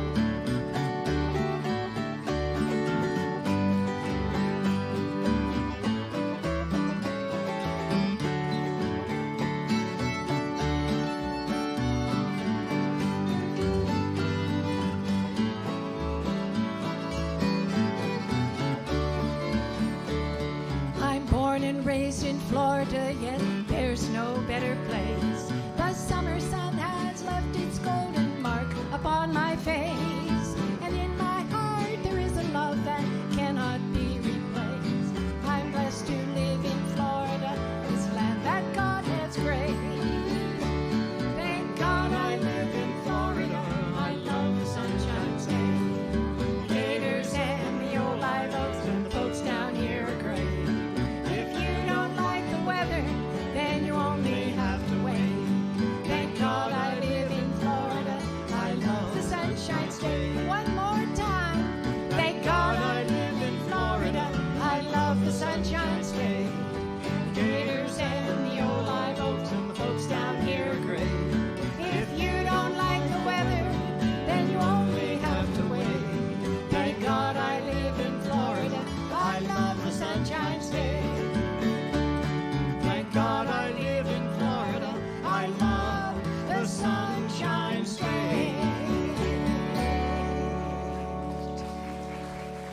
Thank you very much. Thank you so much. Thank you. Thank you, folks. Ray Bellinger, Cheryl, Bill Slaughter, Jenny James, and our good friend Dave Townsend. Thank you. About another hand for Simple Gifts. Lane and Jane, the storytelling Sims, are humorists, historians, and charming tandem tellers who entertain with tales drawn from tradition, legend, lore, literature, and life. This is our tribute to the late, unreplaceable, great Gamble Rogers. Our friend Gamble Rogers was the troubadour emeritus of Ocklawaha County, Florida, where Snipe Ford is the county seat and center of literacy. That is to say that everybody knows what everybody else has been doing, but they still read the newspaper to find out who got caught. Ocklawaha County is principally known for its outsized number of rural alchemist folks who spend the bulk of their waking hours puzzling out novel ways in which they can use their used coffee grounds to sell to tourists out on the interstate as grits. That goes a long way toward explaining why Northerners don't give a hoot for Southern cooking. Now, if you want to study philosophy, you need to go to a primitive place. I don't mean Snipes Ford. I mean all the way up the Ocklawaha River to Bean Creek. Why, Bean Creek is so primitive, the Baptist Church has a SWAT team. Bean Creek is so primitive, they don't even have an alphabet. Whenever anybody wants to write anything down, they just draw a bunch of pictures. This symbolic alphabet is the very cornerstone of their communication. In Bean Creek, their word for house is a square, perfect symbol of habitation, four walls. Their word for woman is a circle, omega, earth, earth mother. Their word for man is a straight line. And thus, in Bean Creek, dear people, when they wish to express a concept, such as home, they would draw a square in which they would place a straight line and a circle. And their word for trouble is a square containing a straight line and two circles. Ocklawaha County is principally known as a place of sorriness. Sorriness is a prime virtue in Ocklawaha County, a reason to be. Why, sorriness is Sheriff Hutto Proudfoot, hanging out around the loading ramp down there at Arundale's Humane Feed store, saying, I'm going to be 48 years old this month, boys. I'm going to get married. Tired of holding my stomach in. Sorry is as sorry does. Sorry is as sorry does. Say it with us. Sorry is as sorry does. Now, Gamble left us with just a world of great stories, great memories, but he left us with a plethora. And that's a Gamble Rogers type word. A plethora of characters. Characters like Downwind Dave, Narcissa Nunsuch, Chester the Molester, Agamemnon Jones, Still Bill. Still Bill, oh gosh. Still Bill was sorry.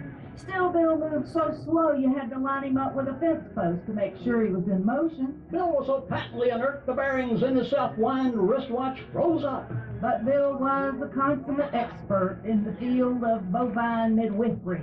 Had to be a good cow midwife because every one of those newborn calves was like money in the bank to an entrepreneur like Bill. Bill had this bossy old cow. She was about to drop a calf. One day he heard her lowing in the upper 40. Now that's the mud hole up yonder behind the chopping block. She appeared to be in dire hard trouble. So he grabbed himself a piece of rope and went out to help. Gets there and gets around back of the old cow, and the first thing he knows, it's going to be a difficult birth because that young calf has breached. Well, Bill tries everything he knows to get that young calf turned around, coming out into the world head first, the way Mother Nature intended.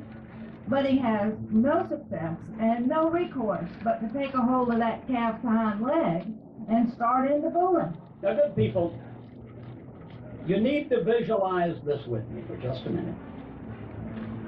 Bill is out in the middle of this big field. Old Cal's tied to this little sapling oak tree. Bill was around behind the cow, pulling on the rear legs of that little calf. Well, the interstate highway runs right behind the property at this point. Along comes this young woman with straight black hair and horn-rimmed glasses, driving one of them big foreign MG automobiles with 3 lug nuts to a wheel and New Jersey license plates. She looks over in the field. She sees Bill, gets out, goes over to him and says, "Mister, can I help you?" Yes, ma'am, you can. Grab hold of a leg and pull. Well, they pulled, and they pulled, and that young calf came out healthy and capered away. Bill said, "Young lady, I am much obliged to you for the services you have rendered me today during my time of dire need. Now, is there any way I can recompense you for the services you've offered me this afternoon?" Oh, no, sir. No, sir, I wouldn't take a nickel for that. But I do want to ask you just one thing. And what would that be, ma'am? How fast was that little one going when it hit the big one? Gamble used to say he'd tell that in New York City. To a room full of blank faces. This is Plena from Puerto Rico. This is actually used to be called the newspaper of Puerto Rico. This is the way we used to communicate to all the Puerto Ricans. In that time, that the governor was American in Puerto Rico, and the news, the gossip, religion, anything, had to go through the government to be accepted, to be out and told to the public. So we came out with these hand drums to be able to speak about what we wanted to do. Woo! So we continue with this, and we'll give you more Plena.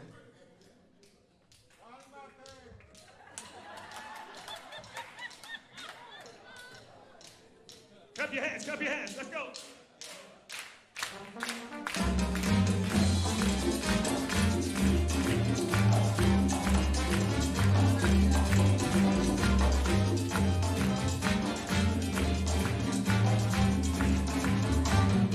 Yo tengo 3 hijas, Carmen, Concha y Margarita. La cosa más linda, pues de la tema bonita. Carmen es maestra, mucha estudió y agilita. Margarita estudia, pues eres la más chiquita. Temprano salen a misa y a las 3 las acompaño porque no quiero estar solo. La casa, cuando termina la misa, el que quiere hablar con ella tiene primero que sacar cita. Qué pena me dio hoy temprano en la mañana cuando vi a Carmen y a Moncha llorando sobre la cama. Me pregunté, hija mía, ¿qué sucede? Y Carmen entre sollozos me dijo en palabras principales. Se llevaron la nena, Margarita se fue con el novio, qué dolor y qué pena, papi, qué dolor y tristeza. Se han llevado la niña, mis ojos, se han llevado mi nena. Se llevaron la nena, papá, se llevaron la nena. Margarita se fue con el novio, qué dolor y qué pena. Margarita se fue con el novio, qué triste la condena. Que yo me hago ahora, oye, sin mi nena. Se llevaron la nena, papá, se llevaron la nena. Margarita se fue con el novio, qué dolor y qué pena. Tan bonita que estaba la niña, tan pura y tan serena, tan sabroso que ya se meneaba cuando bailaba plena nube. Se llevaron la nena, papá, se llevaron la nena. Margarita se fue con el novio, qué dolor y qué pena.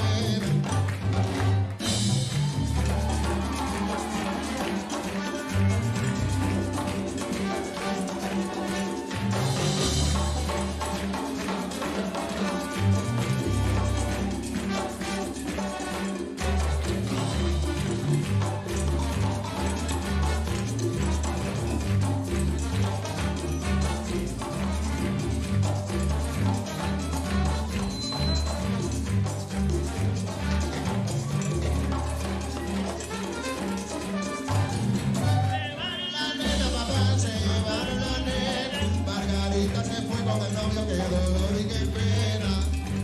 Ay, qué tristeza y qué dolor, que mi niña se llegó y que no ha llegado. Se llevaron la nena, papá, se llevaron la nena. Margarita se fue con el novio, qué dolor y qué pena.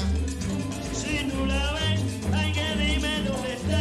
Anda con Tego Calderón, bailando reggaetón. Se llevaron la nena, papá, se llevaron la nena. Margarita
grew up on a big farm, and this is the song I wrote after being gone for 30 years and coming back and walking around the old place. So it's called The Old Place I Once Called Home.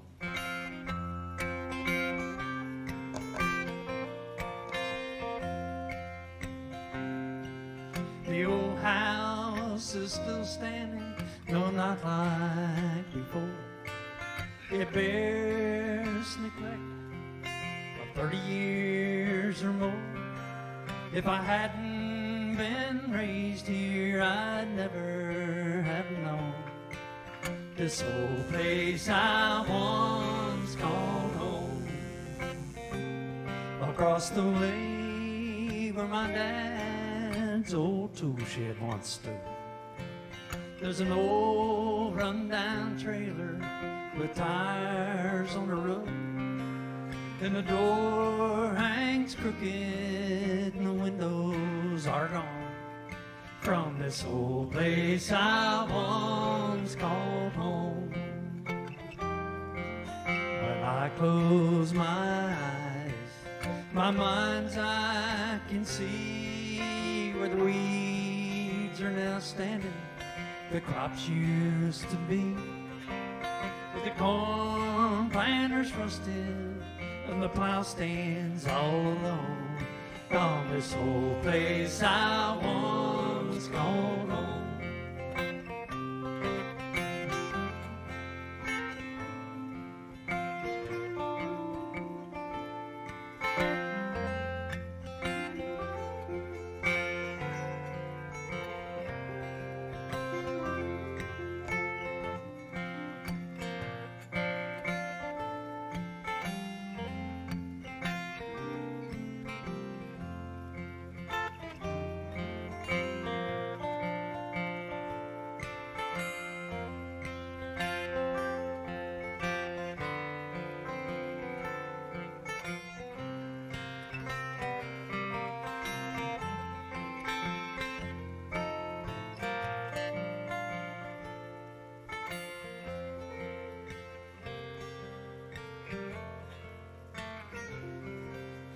Walk down this road in the cool autumn wind, same path as my grandpa and his before him.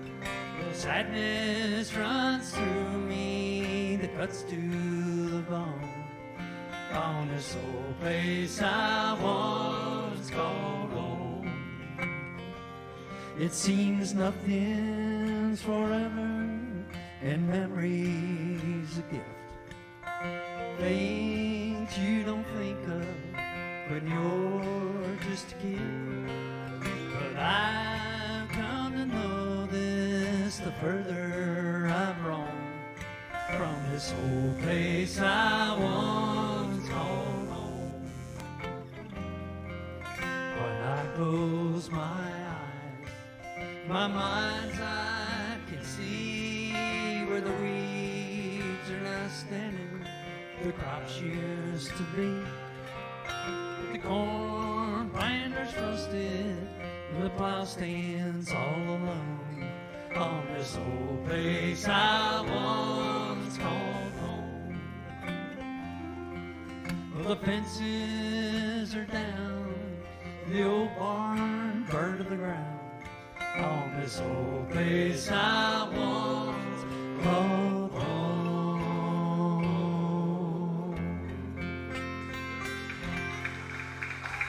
Hey, thank you.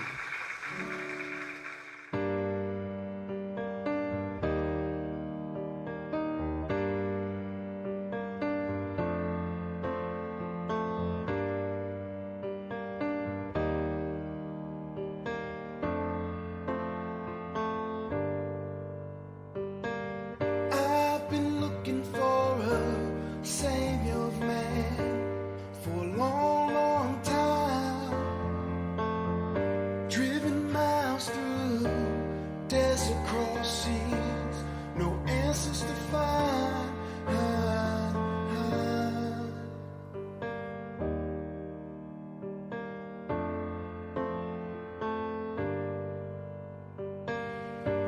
so sure about where I'll go when I leave this world.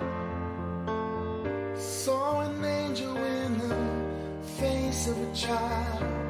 He gave me hope in these eyes.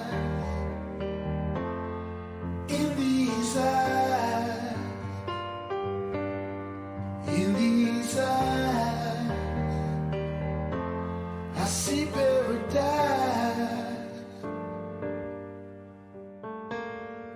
He came into the world pure as gold. The secrets he told laid them out so perfectly.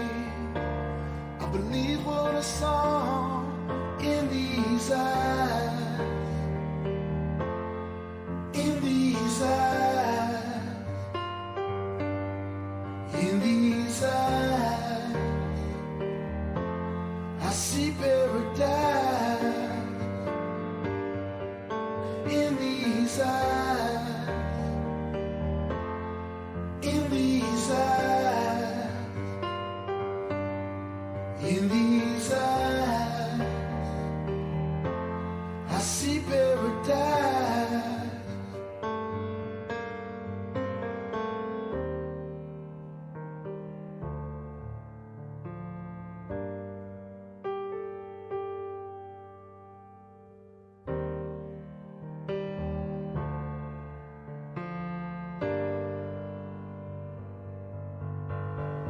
I was living a lie, dying inside. You opened my eyes when I gave you life. In these eyes. In these eyes. In these eyes. I see paradise. In these eyes. In these eyes.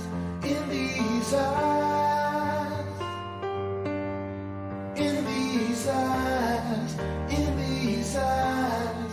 In these eyes. In these eyes.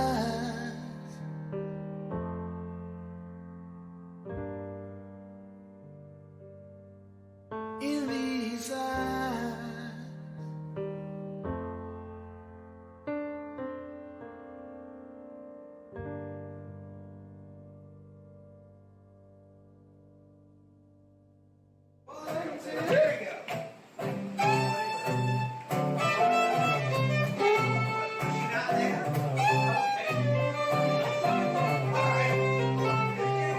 I grew up in South Chappie, grudging worms to bait my mind. Hot crawdads up in Crawfordville, we ate good all the time. Going up to Tallahassee for culture and city lights.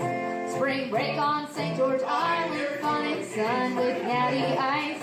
As a native from the state of misbehavior, I swear we're not as bad as what you hear. Sure, you watch out for the occasional alligator, but Orlando's what you really need to fear. Florida, come on down, take in the sights and sounds while we take you for all you've got with a smile on our face.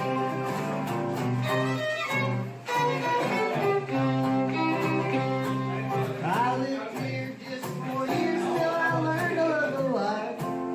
Sawgrass mixed with cabbage prawns and a cracker for a wife.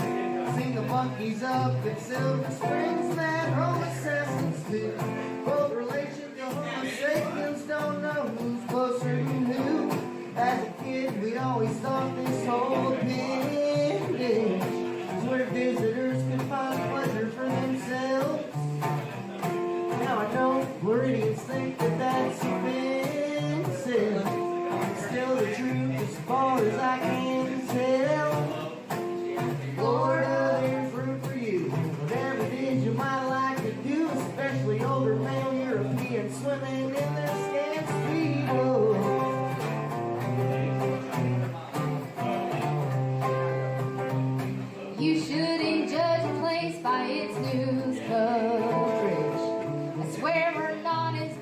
butchery.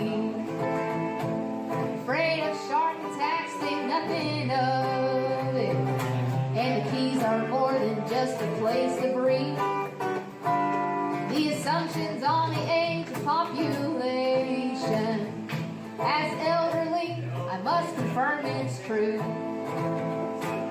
If you find that you don't believe me, attend a local folk festival or two.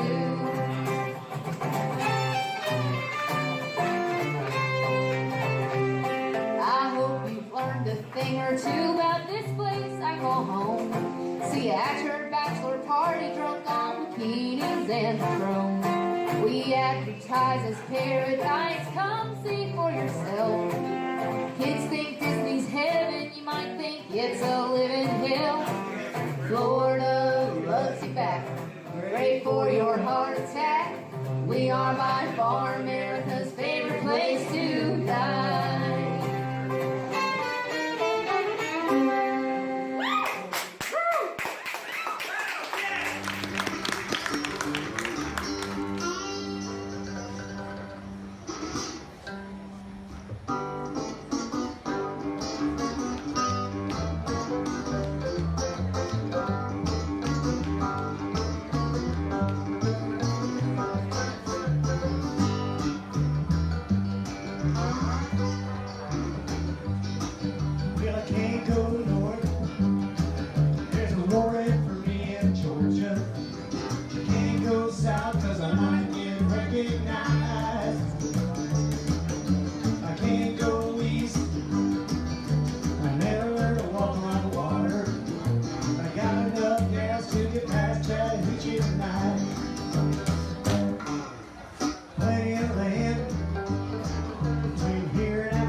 Get on I-10 and get the hell out of here.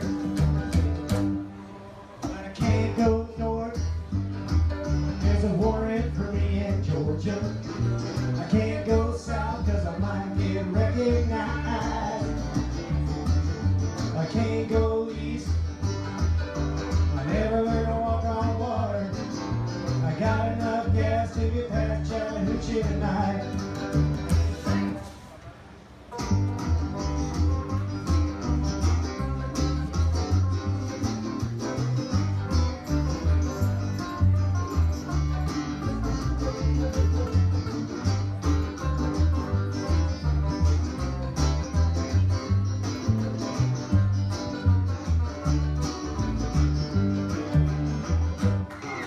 If it gets too hot, there's an Atchafalaya Basin, a magical place that the Cajuns call Whiskey Bay. Spend my time turning beer into bayou water, and live like that for the rest of my miserable days. Can't go north, there's a warrant for me in Georgia. Can't go south cause I might get recognized. I can't go east. I never learned to walk on water. I got enough gas to get past Chattahoochee tonight. Okay.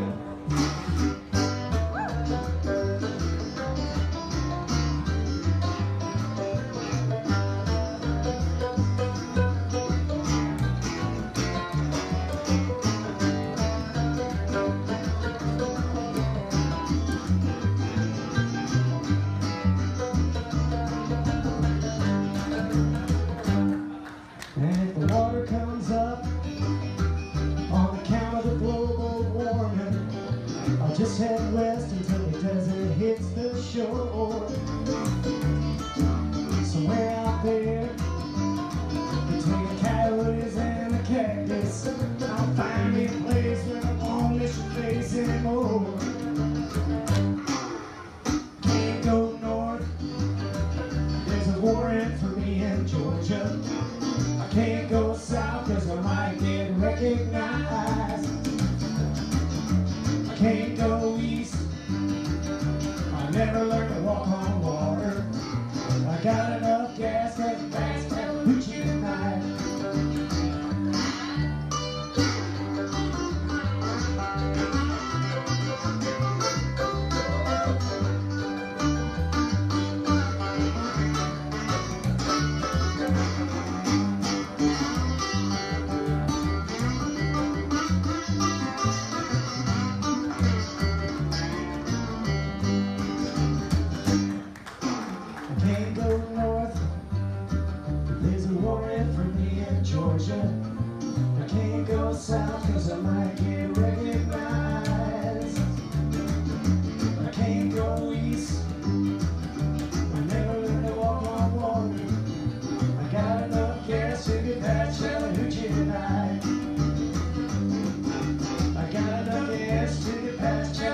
fetch the water from the well now, darling. If you watch the burners on the stove, light some candles as the night grows quiet, babe. Don't this feel like home? Oh, now don't this feel like home? Let's not go to town on Monday, baby. No, let's not return at all. 'Cause they don't have a thing I can find here, and there's nowhere I need to go. No, there's nowhere I need to go.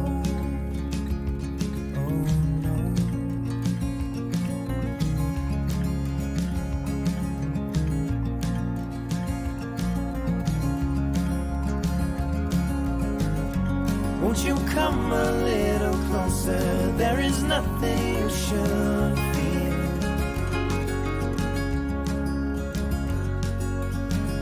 I turn the pictures on the mantle so they can't see what we do here.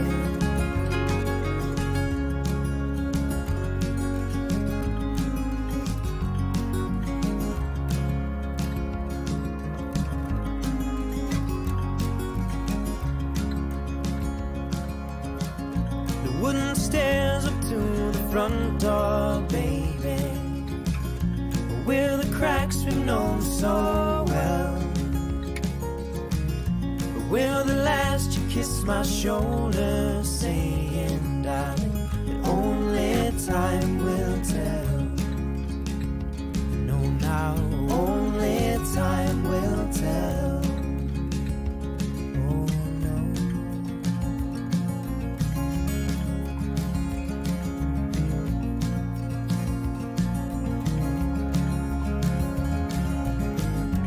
Won't you come a little closer? There is nothing you should fear.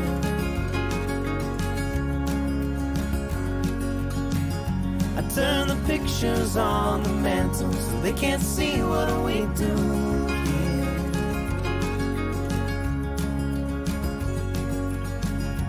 Won't you lay down with me, baby? Let me hold you tight right now.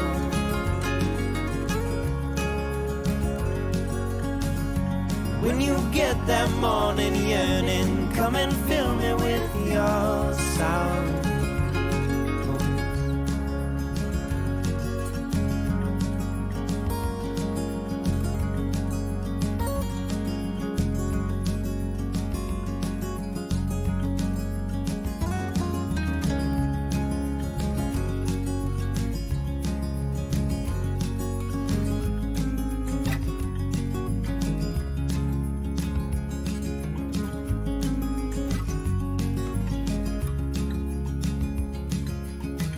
I'll fetch the water from the well now, darling, if you'll watch the burners on the stove.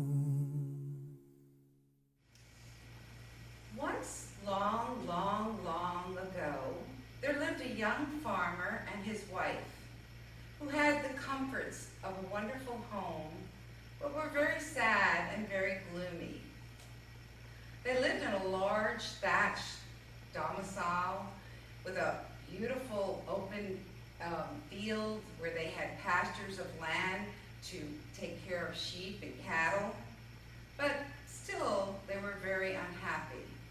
The farmer was sad because his wife always walked around moody, and the wife was unhappy because she had no children to nurture. Well, besides growing grains in the field, the farmer designed bridles and harnesses, and he didn't have too much free time. But he felt very sorrowful for his wife because she spent all the time just very moody and walking around, again, not having a child of her own.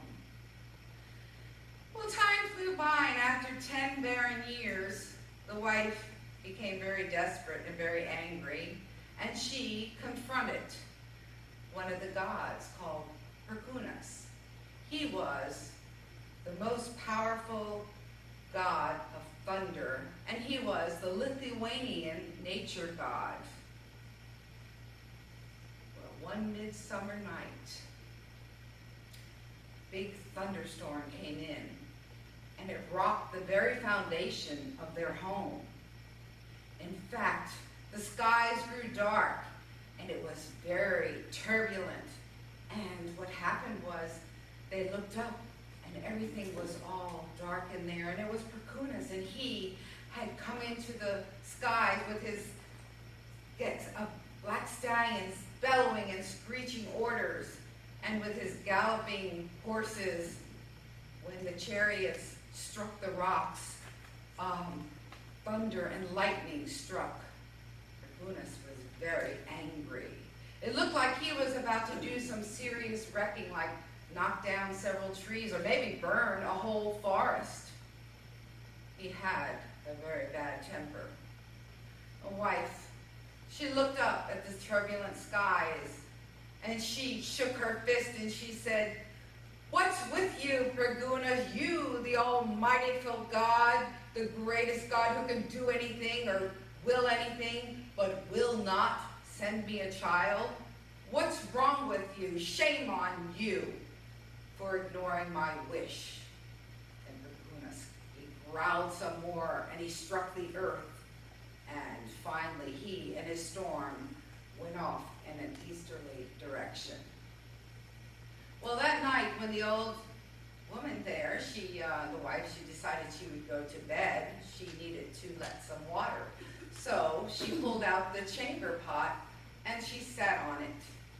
And she heard a very unusual sound. It was the sound of the wind. And then all of a sudden she heard the sound of like something screeching or crying.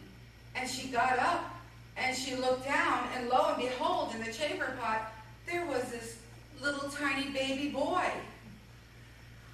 Oh, she picked up the boy in her amazement, and she started screaming, and she said, "Oh, look, husband, look."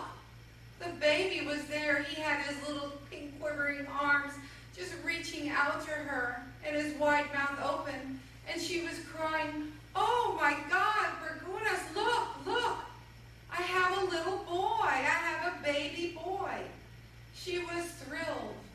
Oh, the couple, they were so happy.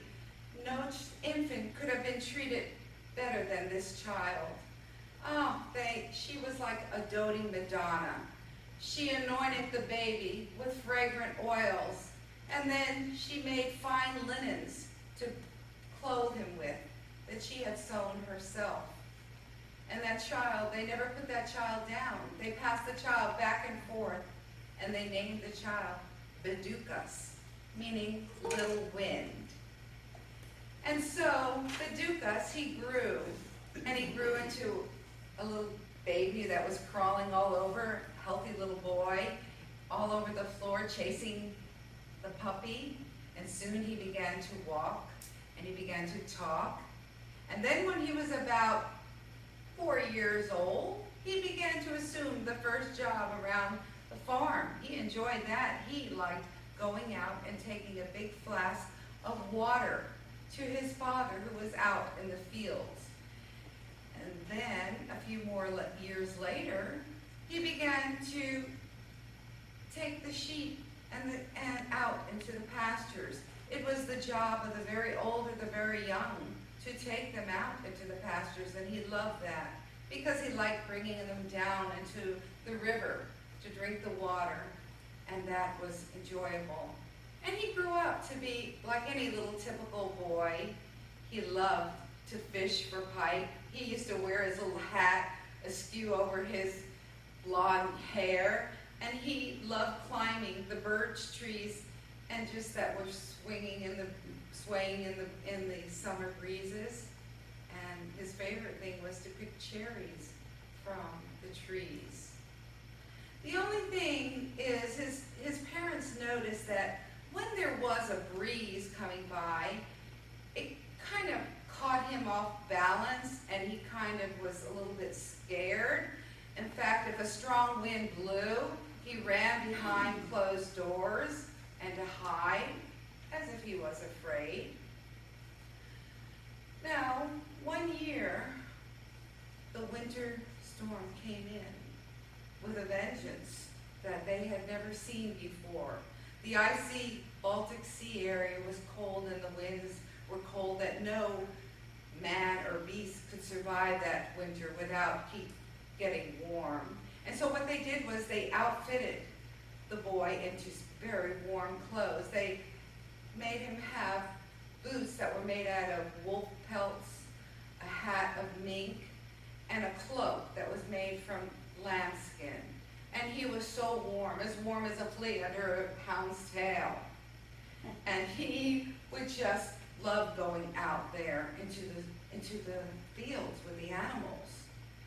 And then one winter came, and he was about 12 years old, and he started to learn how to do the things that all boys do around the home. He started to learn how to do animal husbandry.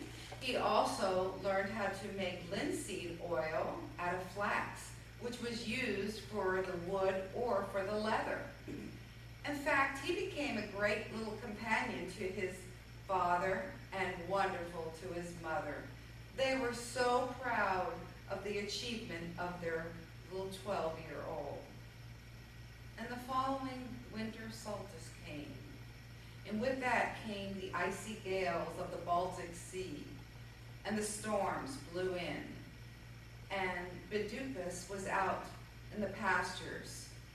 His parents were waiting for him, and they stood by the window, and they could see him out in the fields as he was coming back to the home.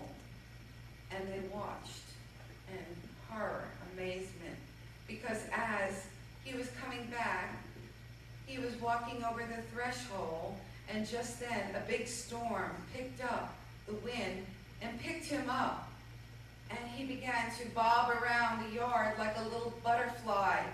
And then another big gust of wind picked him up even higher, and he began to go higher into the sky. And then there was another big wind that took him even higher and higher until they could see him no more. And Vidukas, he was gone with the wind. Hey, this is Grant Livingston. I was artist in residence at Everglades National Park, and I wrote and recorded this song during my residency in October 2019. Here's me and National Park Ranger Daniel Agudelo, and the song is called The Difference. Correct, yep. So our alligator is known to have a broad U-shaped snout, as opposed to the crocodile that has... Hey Ranger Daniel, Hey. Can you tell me the difference between a gator and a croc? Can you tell me a simple rule by which I can tell which one is what? He said a gator's got a rounded snout like the letter U, you see. And a crocodile's got a pointy nose, it is shaped like the letter V. And a crocodile's either tan or gray, or something in between. While a gator's black, or maybe brown, only Gatorade is green. And that is how you tell the difference between these two reptiles. See you later, alligator, in a wild crocodile. Well, I think it's a sing-along now. Hey Ranger Lil, can you tell me the difference between a gator and a croc? She said you oughta look at the water so you can tell which one is what. She says a gator likes fresh water, and that's where he wants to be. While a crocodile likes salty water like you find it in the open sea. So a gator builds a gator hole so he can stay there while it's dry. While the croc can't swim across the ocean, he's a very well-traveled guy. And that is how you tell the difference between these two reptiles. See you later, alligator, in a wild crocodile.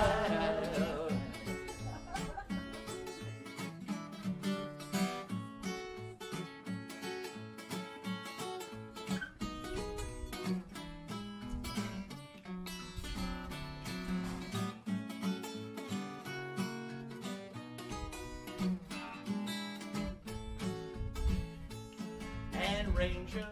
Olivia said that gator's got a handsome grin. He looks like a crocodile would look when the orthodontist got through with him. And that is how you tell the difference between these two reptiles. See you later, alligator, in a wild crocodile. Everybody see you later, alligator, in a wild crocodile. All right. Veronica Jackson started her music career at an early age, singing in the school choirs at the age of 10. She was raised in a musically influenced family in St. Petersburg.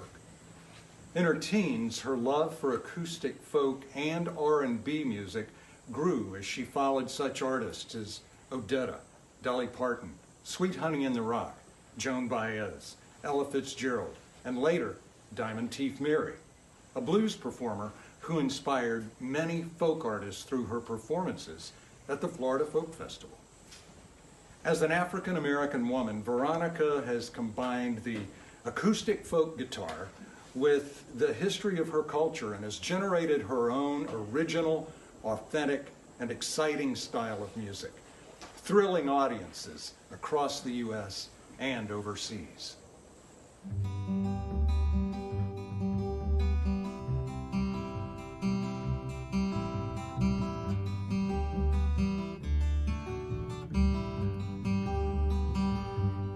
Where do I go when there's nobody else to turn to? Who do I turn to when nobody wants to listen? Who do I lean on when there's no foundation stable? I go to the rock, I know he's able. I go to the rock, I go to the rock of my salvation. I go to the stone that the builders rejected. I run to the mountain stands by me. When the earth all around me is sinking sand, on that rock I stand. When I need shelter, when I need a friend, I go to the rock. Where do I hide till the storms have all passed over? Who do I run to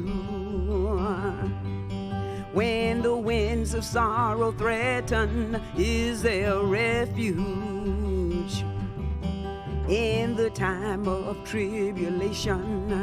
When my soul needs consolation, I go to the rock, I go to the rock of my salvation. I go to the stone that the builders rejected. I run to the mountain stands by me. When the earth all around me is sinking sand, on that rock I stand. When I need shelter, when I need a friend, I go to the rock, I go to the rock of my salvation. I go to the stone that the builders rejected.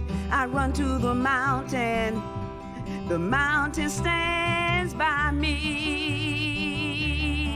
When the earth all around me is sinking sand, on that rock I stand. When I need shelter, when I need a friend, I go to the rock. Where do I hide till the storms have all passed over? Where do I run to when the winds of sorrow threaten? Is there refuge in the time of tribulation? When my soul needs consolation, I go to the rock, I go to the rock of my salvation. I go to the stone that the builders rejected. I run to the mountain stands by me. When the earth all around me is sinking sand, on that rock I stand when I need shelter. When I need a friend, I go to the rock. When I need shelter, when I need a friend, I go to the rock.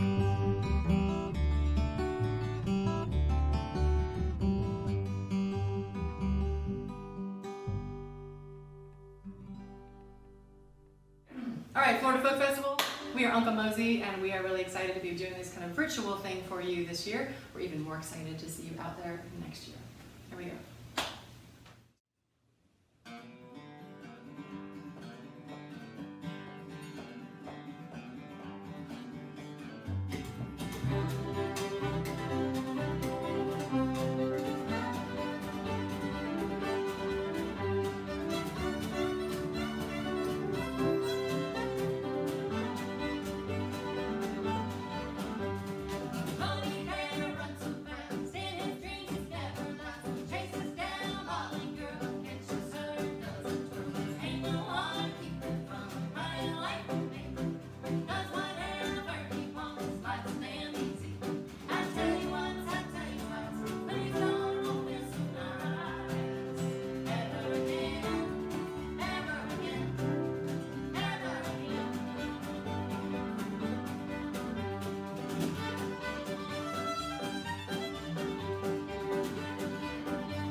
Ben Prestige has music in his blood.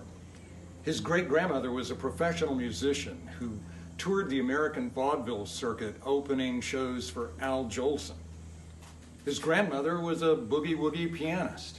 For years, folk festival fans have flocked to the stages where Ben appears.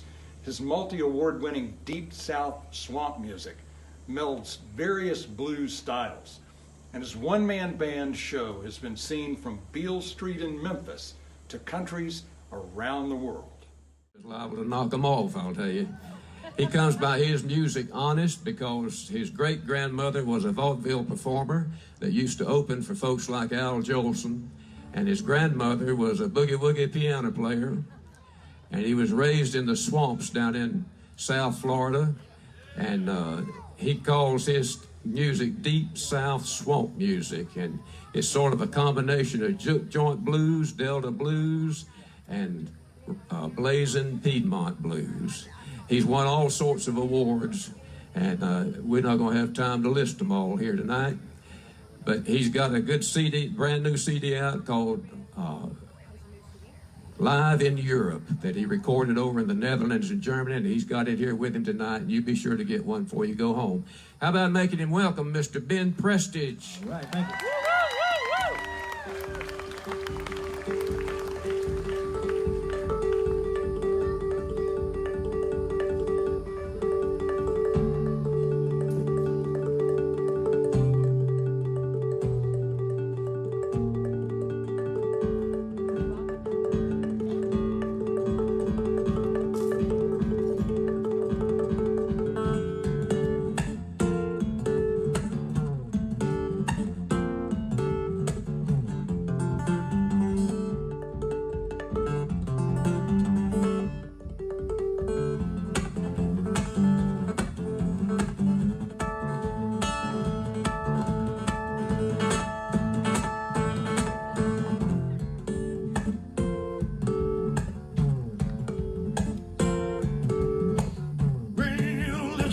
Swing in a hip, every little thing gonna make my mind slip into confusion, spinning around, make me lay my mojo down. Cutest little girl I've ever seen. If you ever seen the girl, know how much got away.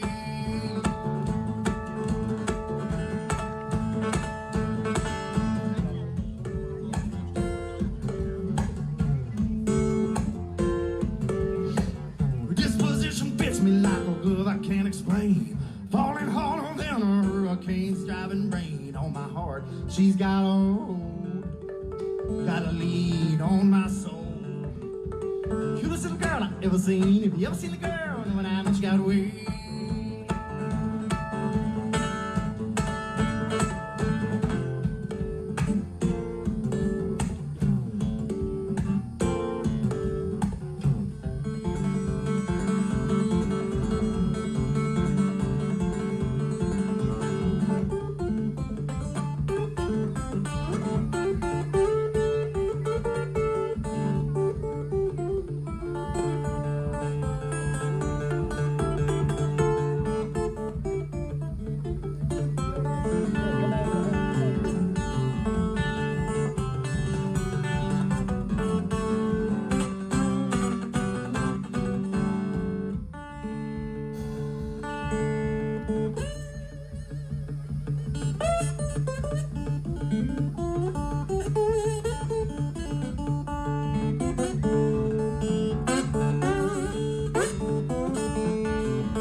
ever seen. If you ever seen the girl, know what I mean, she got way.